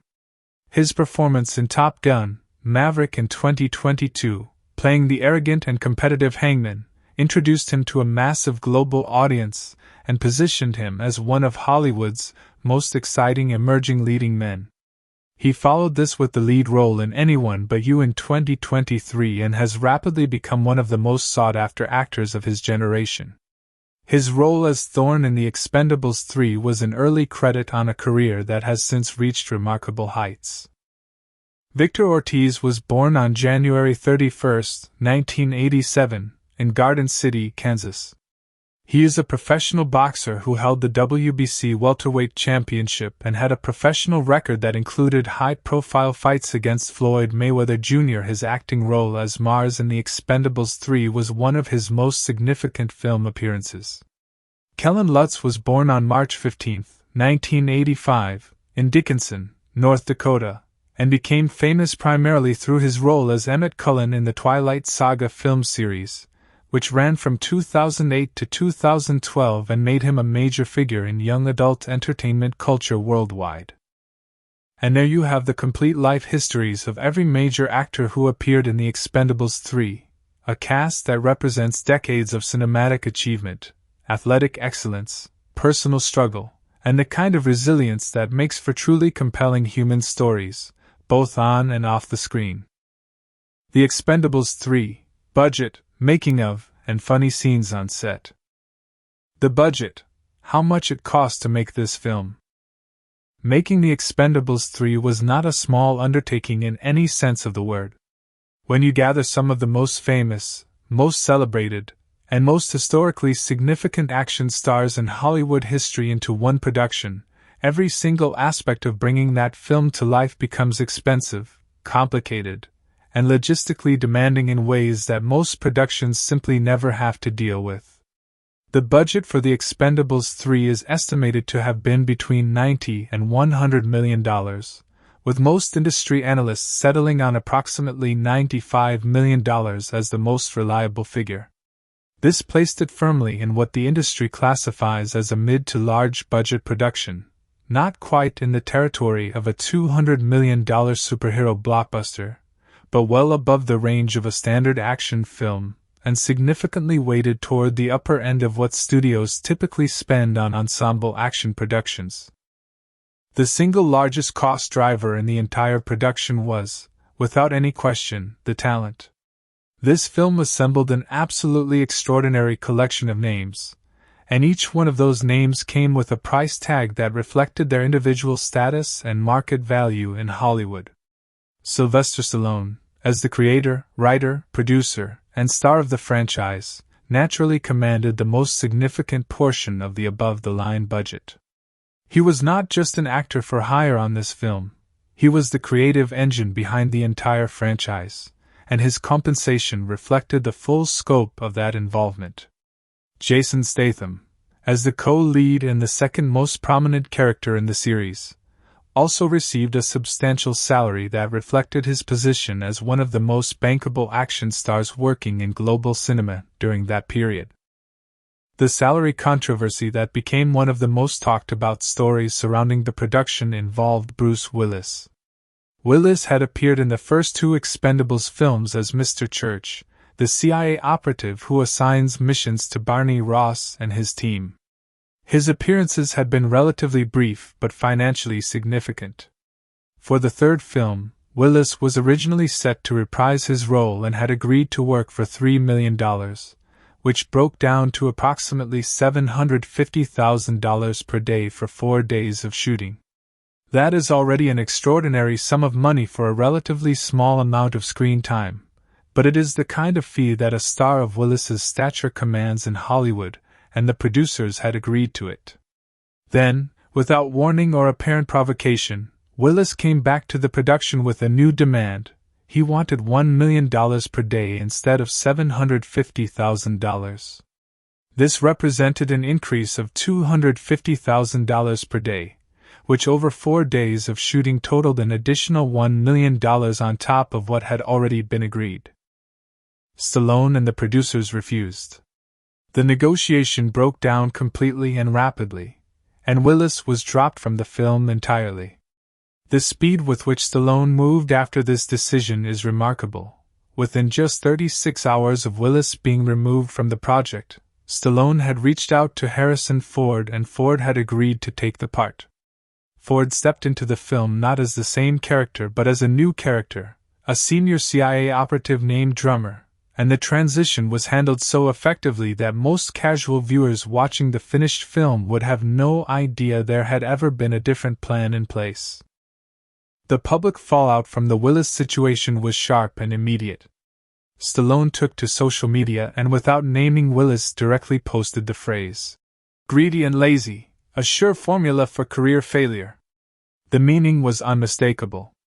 Arnold Schwarzenegger, when asked by reporters why Willis was not in the film, delivered an even more economical and devastating verdict by simply tweeting the single word, "Greedy." When pressed further and asked if he missed working with Willis, Schwarzenegger added that, "Not everyone is built for teamwork."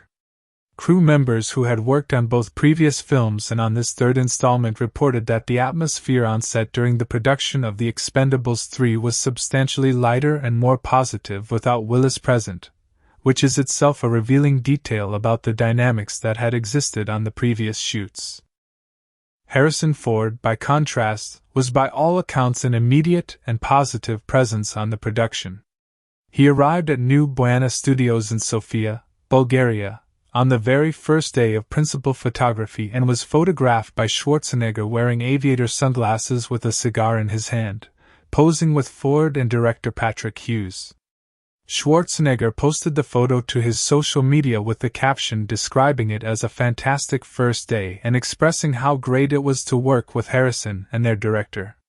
This relaxed, collegial atmosphere between two of Hollywood's greatest legends set a tone for the entire production that would define how the shoot unfolded over the following weeks and months. Beyond the cast salaries, the second major budget consideration was the sheer scale of the physical production. The film was shot primarily in Bulgaria and Romania, at the New Buena Studios in Sofia and at various real locations around Bucharest and the surrounding region. The decision to film in Eastern Europe was largely a financial one. Production costs in Bulgaria and Romania are significantly lower than they would be in Western Europe or the United States, and the production companies, Millennium Films and New Image, both have extensive experience working in that part of the world and maintaining strong relationships with local crews, facilities, and authorities. However, even with the cost savings of filming in Eastern Europe, the scale of the physical action sequences required enormous investment. The film featured practical explosions, real vehicle sequences, helicopter rigging, extensive stunt work, and the kind of large-scale battle choreography that requires weeks of preparation, enormous crews, significant safety infrastructure, and constant coordination between the main unit and the second unit, which was led by veteran action director Dan Bradley, who had done second unit work on the Bourne franchise and Mission Impossible: Ghost Protocol. Bradley's experience with large-scale action sequences was invaluable on a production where the physical ambition was as high as anything the franchise had attempted before. The visual effects budget was another enormous line item. A dedicated CGI team of approximately 200 people was working out of a studio facility in Bulgaria specifically for this production, and the scale of what was being asked of them was unprecedented for the franchise. The second Expendables film had required approximately 1,400 to 1,700 VFX shots in total. For the third film, the team was anticipating and ultimately delivered more than 2,000 separate visual effects shots across the finished film. This increase in VFX work reflected both the larger scale of the third film's action sequences and the decision to use certain digital tools to enhance and extend practical effects that had been created on set. Stallone himself was deeply involved in overseeing the visual effects work, particularly as it related to the depiction of violence, blood, wounds, and explosions. He was reported to be extremely precise and particular about how these elements looked on screen. He wanted the explosions to feel real and weighty rather than cartoonish, and he had very specific ideas about how injuries should be depicted visually. His level of hands-on involvement with the VFX team was notable even by the standards of a director-producer who takes a close interest in all aspects of the filmmaking process. He cared deeply about the visual authenticity of the action, and that attention to detail required significant back and forth with the CGI team that added both time and cost to the post-production process. The total box office performance of the film came in at approximately $214 million worldwide. Of that, roughly $39 million was earned domestically in North America, which was a significant disappointment, and approximately $175 million came from international markets. The domestic underperformance was attributed to two primary factors. The first was the controversial decision to rate the film PG-13 rather than the R rating that the first two installments had carried. Stallone himself later described this as a horrible miscalculation, and publicly committed to ensuring that the rating would never be applied to the franchise again. The second and arguably more damaging factor was the leak of a high-definition copy of the film onto the internet approximately 3 weeks before its theatrical release. The leak was downloaded more than 2 million times in its first week alone, and the impact on theatrical attendance, particularly domestically where audiences had the broadband infrastructure to access leaked copies most easily, was severe and measurable. The funny moments, on set and in the film. Now let us get into the side of this production that does not always make the headlines but is in many ways just as entertaining as the movie itself, the funny, chaotic, human, and genuinely hilarious things that happen behind the camera and within the film during the making of The Expendables 3. The single most brilliantly conceived and perfectly executed comedic moment in the entire film has to do with Wesley Snipes and the very real, very public, very well-known legal history that preceded his return to Hollywood. Snipes had been convicted of tax evasion in 2008 and had served approximately 2.5 years in federal prison before his release in 2013. This was not a secret. It was not a rumor. It was one of the most widely reported celebrity legal stories of the preceding decade, and every single person who bought a ticket to see The Expendables 3 knew about it. Stallone knew they knew. And Stallone, with the instincts of someone who has been navigating Hollywood and its relationship with audiences for nearly 50 years, made the decision to acknowledge it directly and turn it into one of the funniest and most self-aware moments in the franchise's history. The moment comes very early in the film, right after Doc has been rescued from the prison train in the opening sequence. Randy Couture's character Toll Road turns to the freshly freed Doc and asks him quite simply why he was locked away. Snipes delivers the answer with a completely straight, completely deadpan face, and not a single flicker of irony or self-consciousness in his expression. He says 2 words. Tax evasion. And the audience loses its mind. The joke works on every level simultaneously. It is an in-film explanation for why Doc was imprisoned. It is a direct and knowing acknowledgement of Snipes' real-life situation. It is an act of genuine courage on Snipes' part to walk into the scene and deliver that line without flinching. And it is a perfect piece of comedic writing by Stallone, who later explained his thinking by saying something along the lines of, "Everyone knows, so what are you hiding it for? Are you going to say you were in a monastery?" He thought the right move was to put it right out there, own it completely, and let the audience laugh with Snipes rather than whisper about him.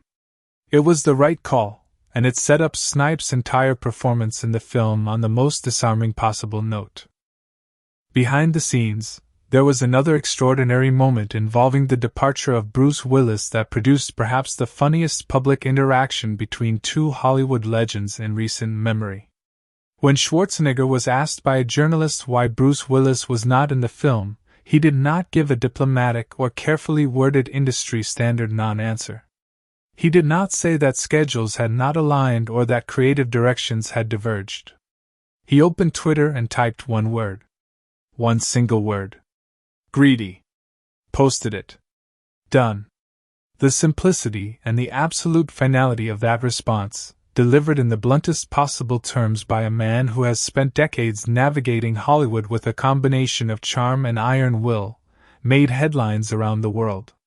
It was funny not because it was trying to be funny but because it was so direct, so undisguised, and so clearly the authentic opinion of someone who had no interest in pretending otherwise.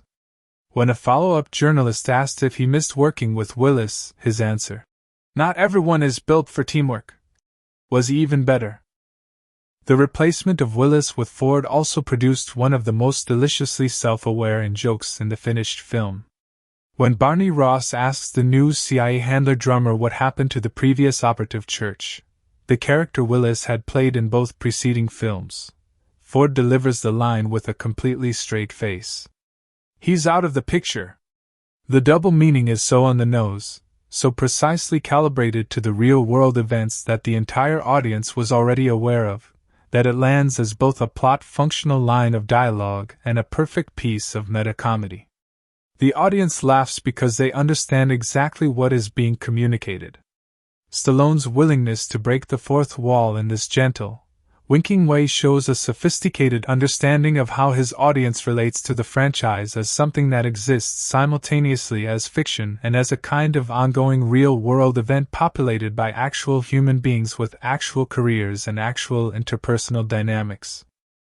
Antonio Banderas, who gives what many consider the most entertaining individual performance in the entire film as the hyperactive, non-stop talking mercenary Galgo, revealed in interviews after the film's release that Stallone had given him an extraordinary and slightly alarming piece of direction before they began shooting his scenes together.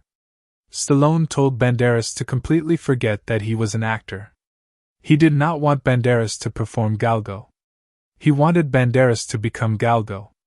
He told him explicitly to behave in the craziest way possible, to let go of all professional restraint, to talk as fast as he wanted to talk, to go wherever the character took him in any given scene, and to trust that the performance that emerged from that freedom would be the right one. Banderas took this instruction and ran with it so completely and enthusiastically that the results surprised even himself. The character talks so fast in some scenes that entire pieces of Banderas' improvised dialogue were almost incomprehensible in their speed and energy. Stallone left virtually all of it in the finished film because it was exactly what the movie needed. A human tornado dropped into the middle of a group of controlled, professional warriors. Banderas also shared a story from the set that perfectly captures the atmosphere of the production and the sense of pure concentrated Hollywood history that existed in that Bulgarian studio every single day. He described arriving on set and seeing the row of chairs belonging to each cast member. There was a chair for Arnold Schwarzenegger. There was a chair for Sylvester Stallone. There was a chair for Harrison Ford. There was a chair for Mel Gibson, for Jason Statham, for Wesley Snipes. And there, among these chairs of legends, was Antonio Banderas' chair. He said this was already a surreal enough experience to take in. But then he noticed something. Every single one of those other chairs had weights next to it. Every single one of these men, most of them well into their 50s, 60s, or beyond, was lifting weights between takes. Not occasionally. Constantly. Banderas looked at his own chair, which had no weights next to it, and described the feeling of looking out at Stallone and Schwarzenegger and Ford all pumping iron in their chairs as one of the most overwhelming experiences of his professional life.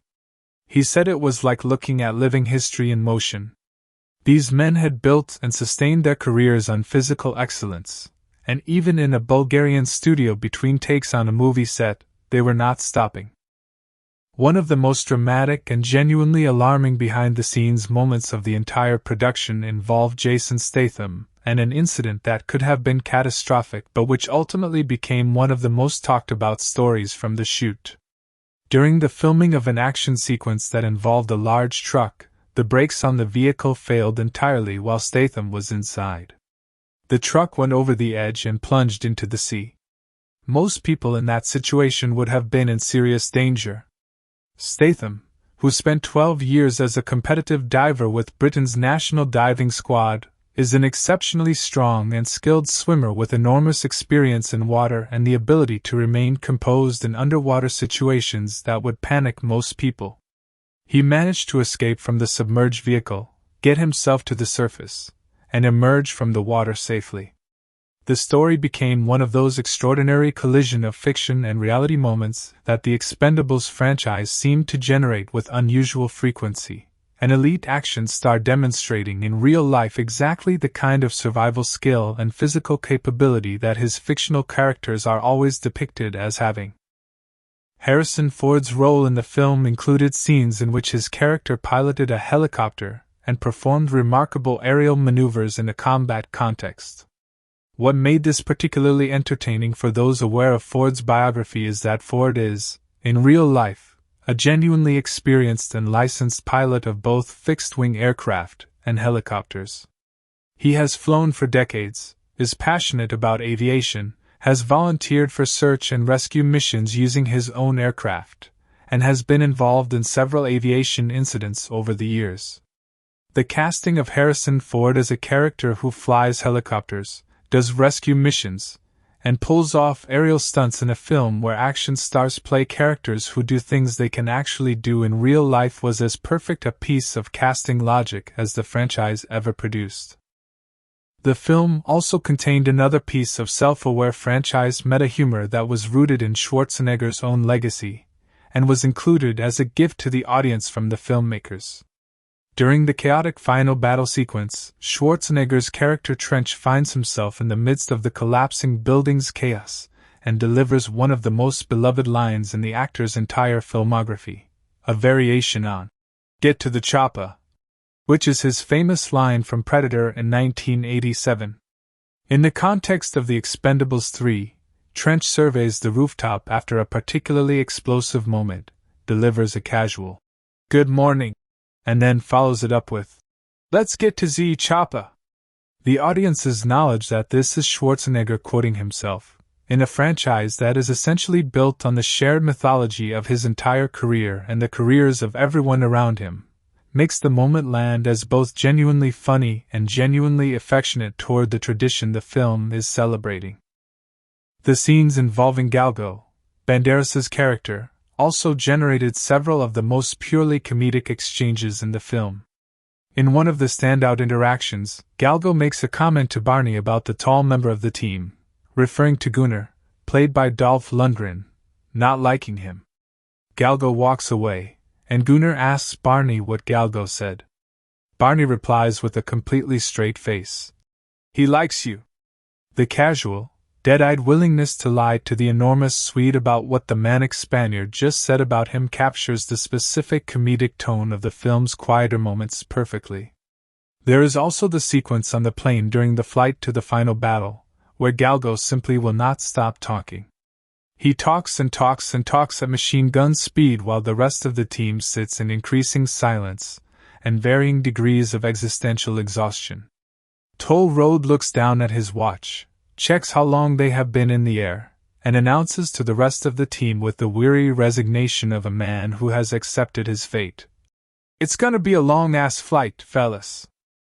The scene where Barney tells Christmas that he needs to get out of Galgo's seat because Christmas is coming, is met with Galgo's genuinely confused and sincere question.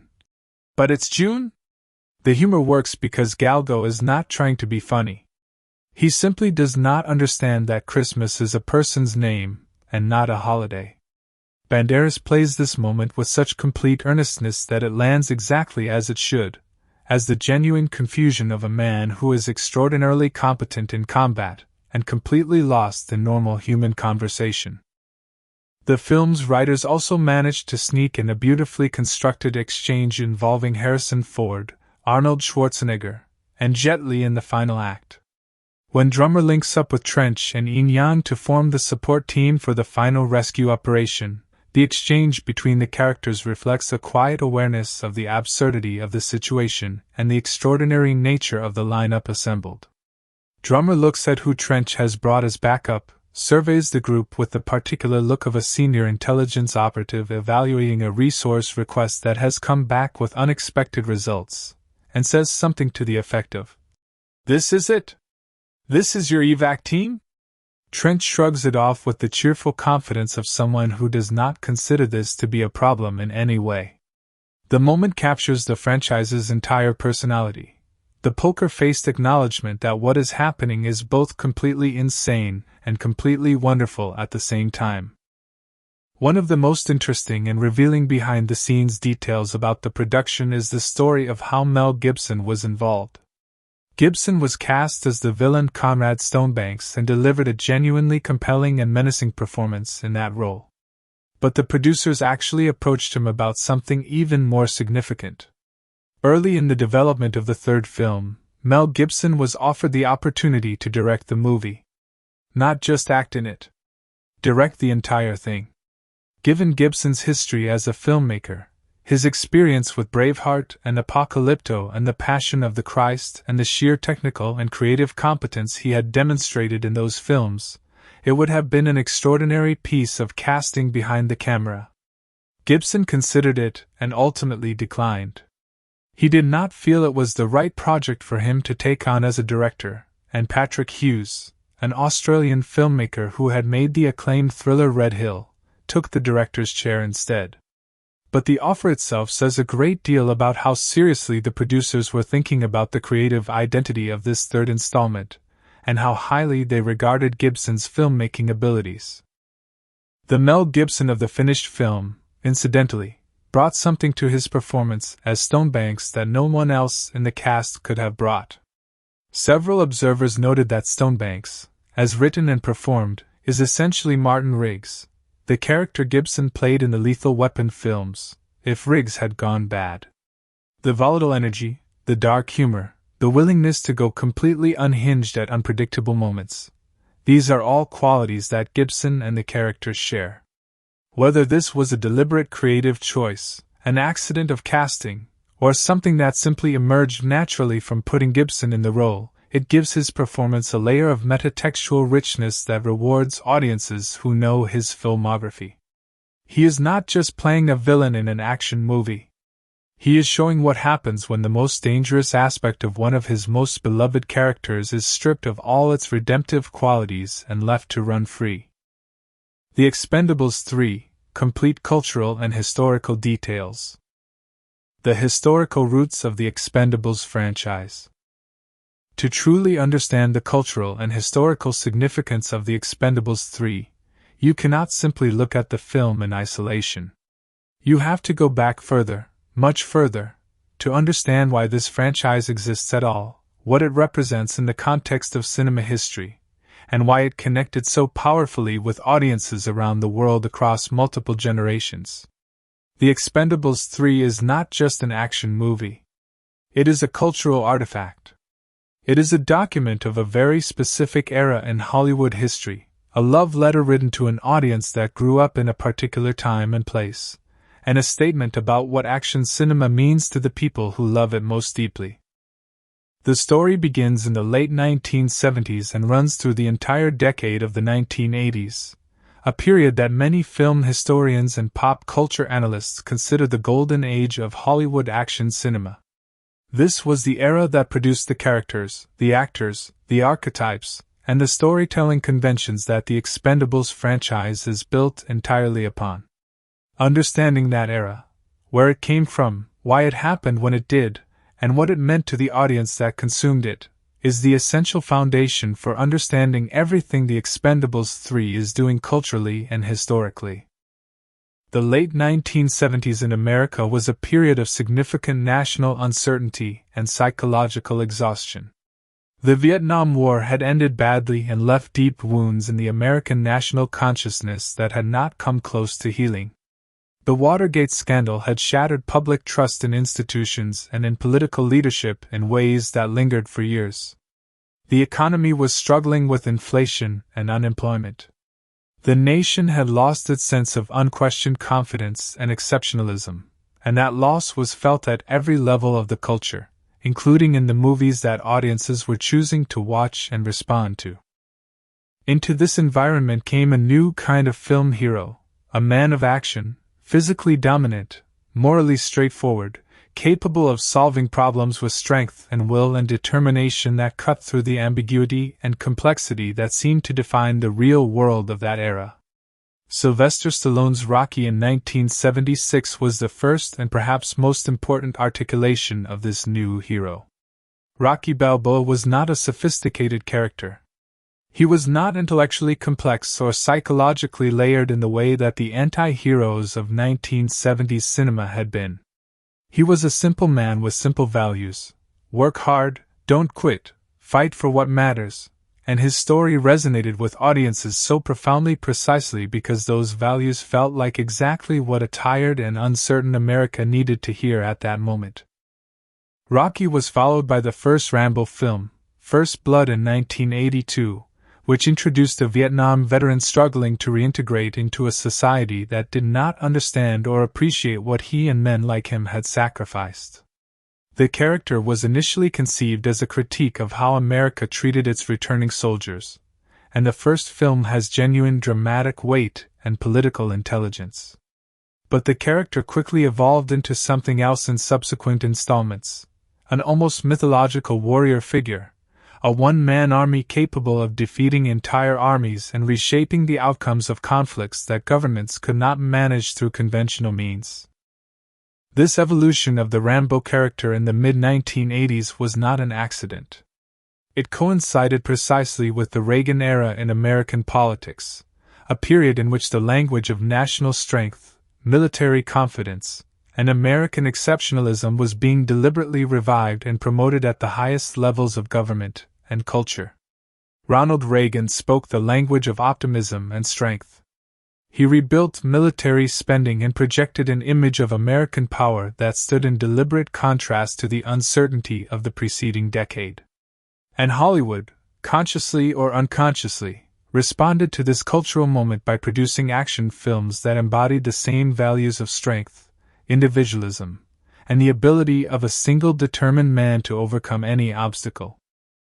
This is the cultural soil in which the action stars of the 1980s grew and flourished. Stallone with Rocky and Rambo. Arnold Schwarzenegger with Conan, Terminator, Commando, and Predator. Bruce Willis with Die Hard. Mel Gibson with Lethal Weapon and Mad Max. Harrison Ford with Indiana Jones. These were not just popular films. They were cultural phenomena that defined how an entire generation of young people understood what it meant to be powerful, capable, heroic, and masculine. The characters these actors played became archetypes that embedded themselves in the popular consciousness so deeply that they are still being referenced, celebrated, and built upon decades later. The cultural significance of assembling the legends. When Sylvester Stallone created the Expendables franchise in 2010, the first and most fundamental thing he was doing was acknowledging this history. He was saying, explicitly and publicly, that these actors and the characters they represented during the 1980s and 1990s matter. They are worth celebrating. They are worth bringing together in one place so that the audience that grew up with them can see them side by side and experience the emotional weight of that shared history. This act of acknowledgement was itself historically significant because it ran counter to the way that Hollywood typically treats its aging stars, particularly in the action genre. Action stars are, by the nature of their craft, defined by physical capability and youthful energy. When those qualities begin to fade with age, the industry tends to move on quickly and quietly. Actors who once commanded enormous salaries and opening weekend audiences find themselves relegated to smaller productions, direct-to-video releases, or nostalgic cameos that carry an undertone of condescension. The assumption embedded in this pattern is that an older action star is a diminished action star, someone to be remembered fondly but not taken seriously as a current force in the marketplace. The Expendables franchise challenged this assumption directly and unapologetically. It said that age and experience are not weaknesses to be hidden or apologized for. They are qualities to be celebrated. It said that the men who defined action cinema for a generation still have something to offer, still have relevance, still have the ability to command attention and generate excitement in audiences. And the enormous commercial success of the first two films proved that this instinct was correct. There was a massive audience, not just among older viewers who had grown up with these stars, but among younger viewers who had discovered them through home video and streaming and cultural osmosis, that was hungry to see these legends together on screen. By the time The Expendables 3 arrived in 2014, The franchise had become something that extended beyond simple entertainment into the territory of cultural event. Seeing who was going to be in the next film, which legends were going to be added to the roster, which old friendships and rivalries from the real Hollywood world were going to be reflected on screen, all of this became part of the conversation surrounding the franchise in a way that made each new installment feel like something more than just another action sequel. The third film expanded the cultural ambition of the franchise significantly by bringing in Harrison Ford and Mel Gibson for the first time. These were not simply additions to an already impressive cast. They were statements about the breadth of the action genre's history and the depth of the talent that defined its golden era. Ford represented a specific tradition of adventure hero filmmaking that ran from Star Wars through Indiana Jones and into the thriller genre of the 1990s. Gibson represented the more psychologically complex and internationally influenced side of action filmmaking, the tradition that included Mad Max and Lethal Weapon and the darker, more morally ambiguous action narratives of the Australian New Wave. Adding both of them to the Expendables world simultaneously acknowledged different streams within the same cultural tradition and wove them together into a single celebration. The Cold War context and its relationship to action cinema. One of the most important historical contexts for understanding the Expendables franchise and the films and actors it celebrates is the Cold War. The Cold War between the United States and the Soviet Union lasted from the end of World War II in 1945 until the dissolution of the Soviet Union in 1991, and it shaped virtually every aspect of American culture during that period, including and perhaps especially the movies that Americans made and watched. The action films of the 1980s were saturated with Cold War imagery, Cold War anxieties, and Cold War ideological frameworks. Rocky IV, in which Stallone's character faces off against Ivan Drago, an enormous, steroid-enhanced Soviet super-athlete who represents the dehumanizing machinery of the communist system, is perhaps the most direct and unambiguous expression of Cold War values in action cinema history. The film was a massive hit precisely because it gave its American audience exactly what they wanted and needed at that cultural moment, a story in which individual American heart and determination triumphed over Soviet technological and physical superiority. The final speech Rocky delivers at the end of the film, speaking directly to a Russian crowd about how people can change, was criticized by many as absurdly naive but embraced by millions as genuinely moving, because it captured a real hope that many people carried about the possibility of understanding and reconciliation between the two superpowers. Rambo, First Blood Part 2, released in 1985, sent its protagonist back to Vietnam to rescue American prisoners of war who the government had abandoned, a narrative that directly addressed one of the most painful and unresolved wounds of the Vietnam era while simultaneously framing its hero as a man capable of doing what the government was either unable or unwilling to do. The film was enormously popular and deeply controversial, and its politics were not subtle. But its cultural resonance was real and deep, because it was speaking to feelings and anxieties and unresolved histories that millions of Americans actually carried. This Cold War context is historically important for understanding The Expendables 3 and the franchise it belongs to because the men at the heart of these films are the men who embodied these Cold War narratives for a generation. Stallone literally was Rocky fighting the Soviet system. Schwarzenegger was a man who had escaped from behind the Iron Curtain. He grew up in Austria in the immediate post-war period, in a region that had been under Soviet occupation, and his journey to America and his success there carried its own real-world Cold War resonance. Gibson represented the perspective of America's closest allies, the English-speaking democracies that shared the same values and the same anxieties during the Cold War decades. When these men appear together in The Expendables 3, the Cold War is long over. The Soviet Union has been gone for more than 20 years. The world has moved on to different conflicts, different anxieties, different enemies.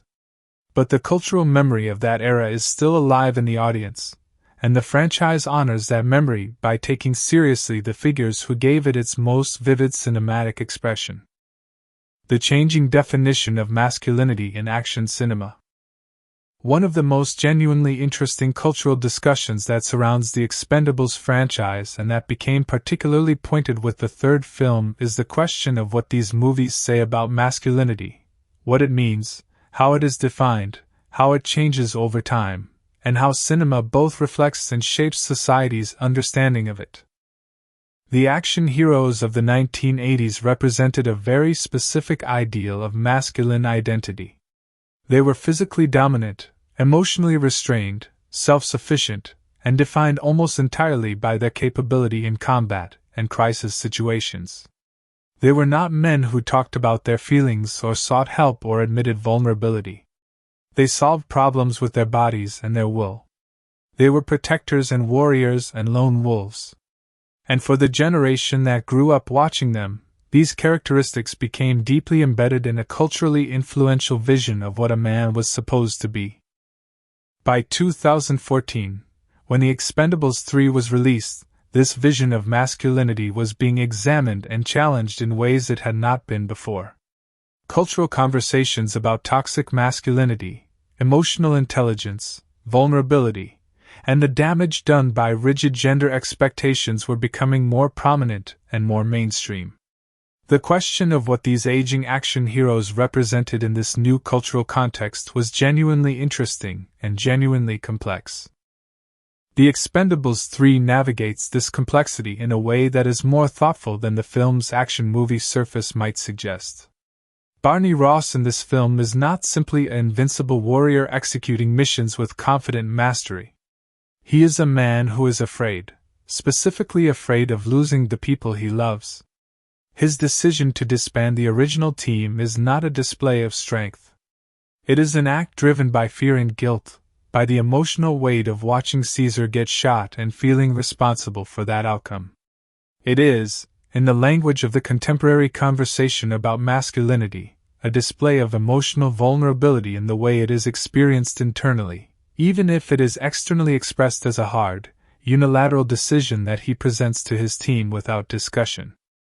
The introduction of the younger characters, Smiley, Luna, Thorne, and Mars, represents a deliberate engagement with the changing nature of what is valued in warriors and leaders.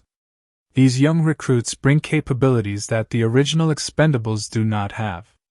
Thorne's technical and digital skills, the ability to navigate cyberspace and information systems, represent a form of power and capability that the old guard of brute force physical action stars literally cannot replicate. This acknowledgement that a different set of skills is increasingly valuable in the modern world of conflict and competition is a historically significant observation embedded within an action movie framework.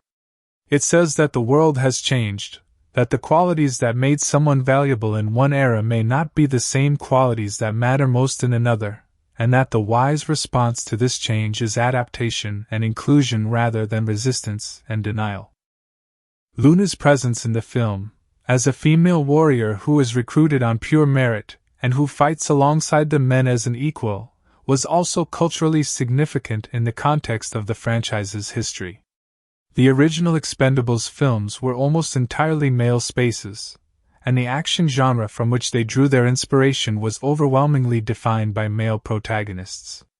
Including Luna as a full member of the team, rather than as a love interest or a secondary character defined by her relationship to the male leads, was a small but real step toward a more inclusive vision of who gets to be a warrior and who gets to be at the center of an action narrative. The franchise's relationship with nostalgia as a cultural force. The Expendables 3 arrived at a specific and historically significant moment in the broader cultural landscape's relationship with nostalgia. By 2014, nostalgia had become one of the most powerful forces in popular entertainment, driving sequels, reboots, and franchise revivals at a pace that Hollywood had never seen before. Star Wars was about to come back. Jurassic World was in development. Marvel was building an entire cinematic universe partly on the foundation of characters that had existed for decades. The appetite for revisiting beloved cultural properties from the past was enormous and growing. The Expendables franchise was part of this broader cultural trend but occupied a unique position within it. Unlike a straight sequel or reboot that simply continues or restarts an existing story, the Expendables concept was something new and somewhat unprecedented. It was a film that was itself entirely about nostalgia, that made its nostalgic nature its explicit premise rather than just its marketing strategy. The film said openly and directly that it existed to celebrate these specific people and the specific cultural era they represented. The nostalgia was not the subtext. It was the text. This approach resonated because nostalgia, when it is genuine and earned, speaks to something real and important in human experience. It is not simply a desire to retreat from the present into an idealized past. It is a recognition that certain things mattered, that certain experiences shaped who we are, that the cultural touchstones of our formative years deserve acknowledgement and respect. For the audience that grew up watching Stallone and Schwarzenegger and Gibson in the 1980s, seeing these men together on screen in 2014 was not simply entertainment. It was an affirmation that the films and characters that had meant so much to them were worth remembering and celebrating. The third film deepened this nostalgic engagement by adding Ford and Gibson, whose cultural histories extended the franchise's reach backward in time to the origins of the modern action movie era. Ford's Indiana Jones films came out in the early 1980s and drew explicitly on the adventure serials of the 1930s and 1940s. So by including Ford, the franchise was implicitly connecting itself to an action tradition that extended back 80 years. Gibson's Mad Max came from 1979, at the very beginning of the era that the franchise celebrates, and his Lethal Weapon films defined the buddy action movie genre of the late 1980s. Together, their presence gave the third film a historical depth that the franchise had not previously achieved. The historical significance of filming in Eastern Europe. The decision to film The Expendables 3 primarily in Bulgaria and Romania was not simply a financial calculation, although the financial advantages were real and significant. It also carried a subtle historical resonance that was appropriate for a franchise so deeply rooted in Cold War mythology and the cultural productions of that era. Bulgaria and Romania were both Soviet bloc countries during the Cold War. They were nations that existed on the other side of the Iron Curtain, the side that the action heroes of the 1980s were defined in opposition to. Filming an Expendables movie in Sofia and Bucharest in 2014, in the facilities of a thriving Eastern European film industry that had emerged from the post-communist transformation of those societies, was a small but real historical footnote. The studios and locations that had once existed within a Soviet-aligned political and cultural system were now hosting the production of a film that is in many ways a celebration of the values and the cultural productions of the system that opposed that Soviet alignment. New Bojana Studios in Sofia, Bulgaria, where a significant portion of The Expendables 3 was filmed, is one of the largest and most technically sophisticated film production facilities in Europe. It has hosted major international productions from Hollywood studios because it offers world-class facilities at significantly lower costs than comparable studios in Western Europe or North America. The emergence of Bulgaria and Romania as significant players in the international film production industry is itself a consequence of the post-Cold War transformation of those countries, the opening of their economies to international investment, and the development of technical and creative workforces capable of supporting major productions. There is a quiet historical irony in the fact that the celebration of American Cold War action cinema that is the Expendables franchise has found a significant portion of its physical home in the former Eastern Bloc. The cultural impact of the PG-13 rating controversy. One of the most historically significant aspects of the Expendables 3's release was the controversy surrounding its PG-13 rating. And understanding why this controversy mattered requires understanding the cultural history of film ratings and what they have meant to the action genre over time. The MPAA rating system in the United States was established in 1968, replacing an earlier and far more restrictive code that had governed Hollywood content since the 1930s.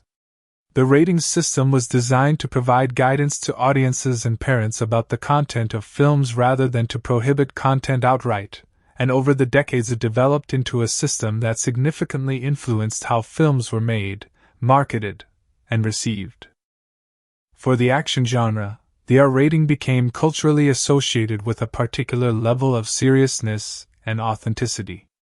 An R-rated action film was, by definition, a film that was not trying to soften or sanitize its depiction of violence, consequence, and the genuine physical and moral weight of armed conflict. The greatest action films of the 1980s, the films that defined the era and built the reputations of the stars assembled in the Expendables franchise, were almost uniformly R-rated. Rambo, First Blood Part 2 was R-rated. Predator was R-rated. Commando was R-rated. Lethal Weapon was R-rated. Terminator and Terminator 2 were both R-rated. Die Hard was R-rated. These ratings were not incidental to the film's cultural impact.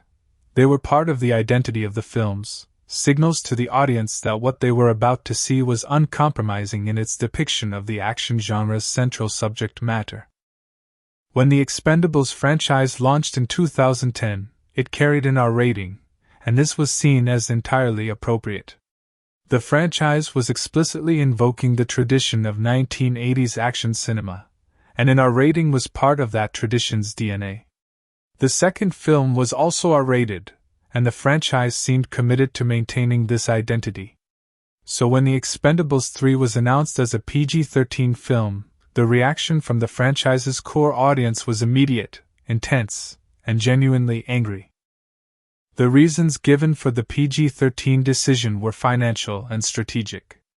A PG-13 rating opens a film to a significantly larger potential audience by including younger teenagers who cannot legally attend R-rated films without a parent or guardian.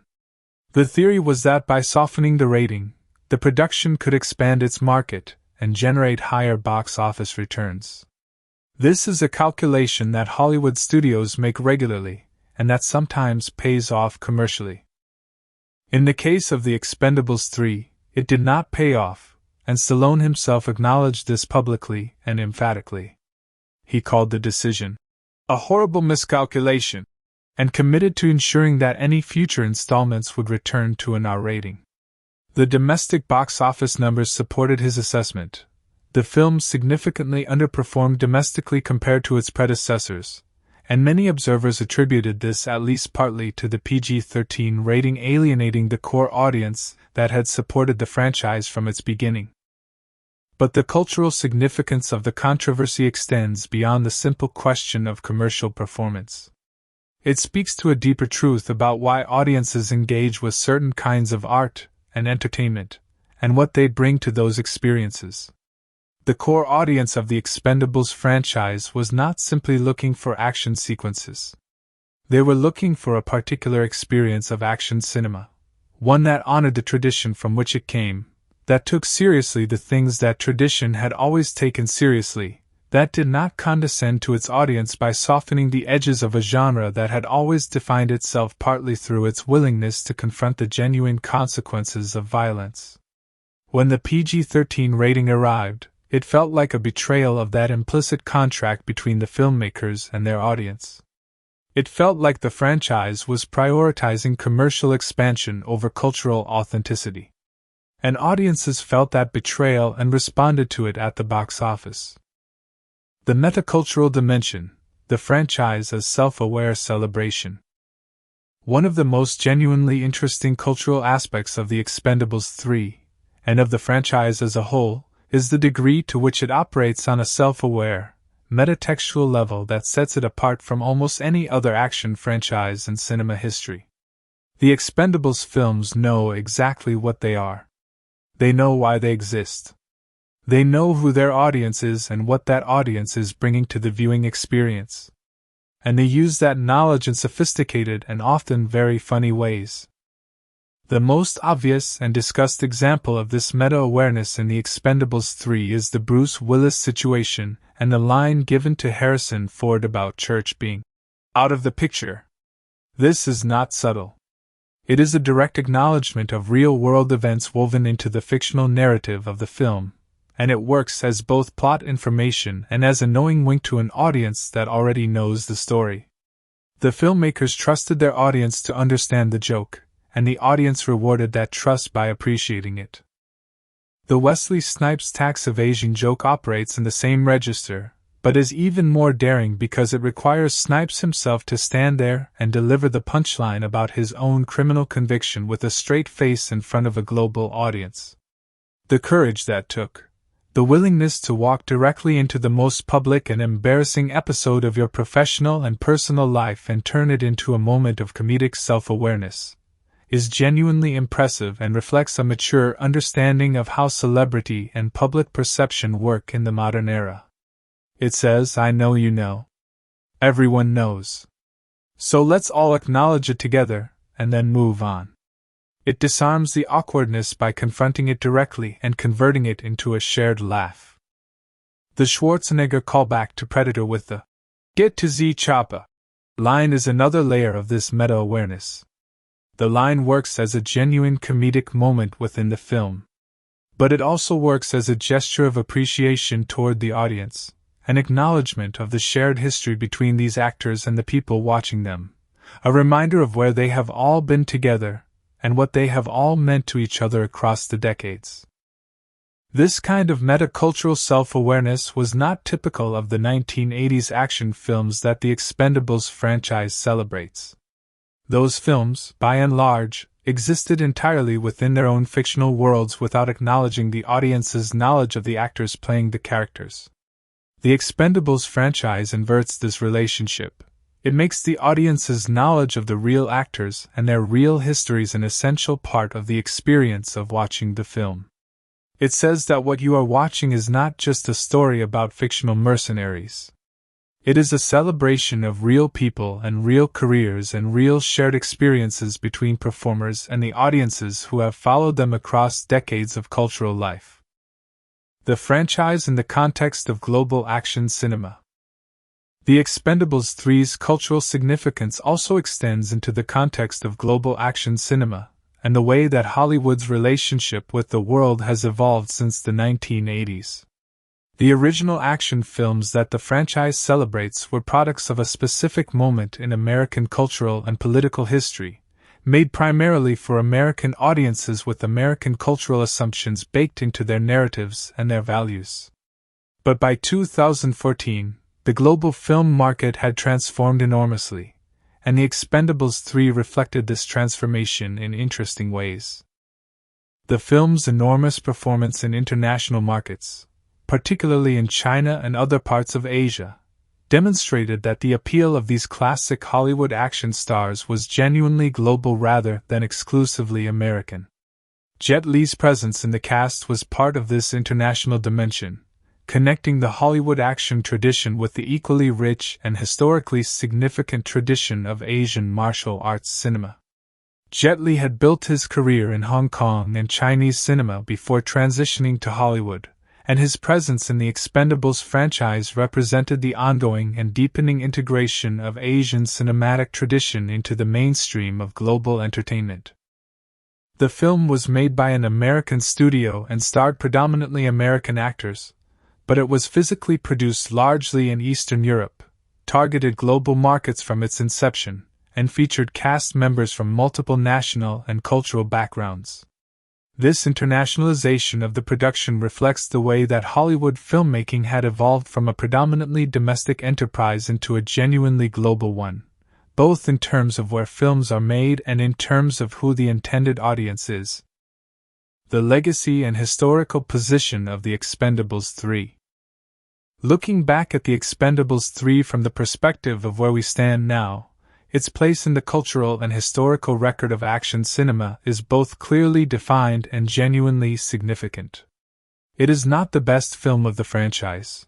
Most observers give that distinction to the first film, which had the advantage of novelty and the particular excitement of seeing these actors together for the first time. And it is not the most commercially successful. The second film performed better at the global box office. But it is in many ways the most ambitious installment in the franchise, the one that reached furthest in terms of the number and caliber of stars assembled, the historical sweep of the action tradition it sought to honor, and the cultural questions it engaged with about age, legacy, relevance, and the relationship between different generations of performers and audiences. The franchise has continued since. Expendables was released in 2023, though without Stallone's full involvement, and to a reception even more mixed than the third films. But The Expendables 3 remains the last installment that had the complete engagement of the franchise's creator, and the most comprehensive assembly of the legends it was built to celebrate. As such, it occupies a specific and irreplaceable position in the historical record of what Hollywood has done with its own past, a record of the industry acknowledging, celebrating, and attempting to extend the cultural life of the performers and the tradition that defined one of the most significant eras in the history of popular entertainment. The film exists at the intersection of multiple historical and cultural streams. It belongs to the tradition of American action cinema that grew out of the post-Vietnam, Reagan-era cultural moment. It reflects the Cold War mythology that shaped a generation's understanding of strength, heroism, and national identity.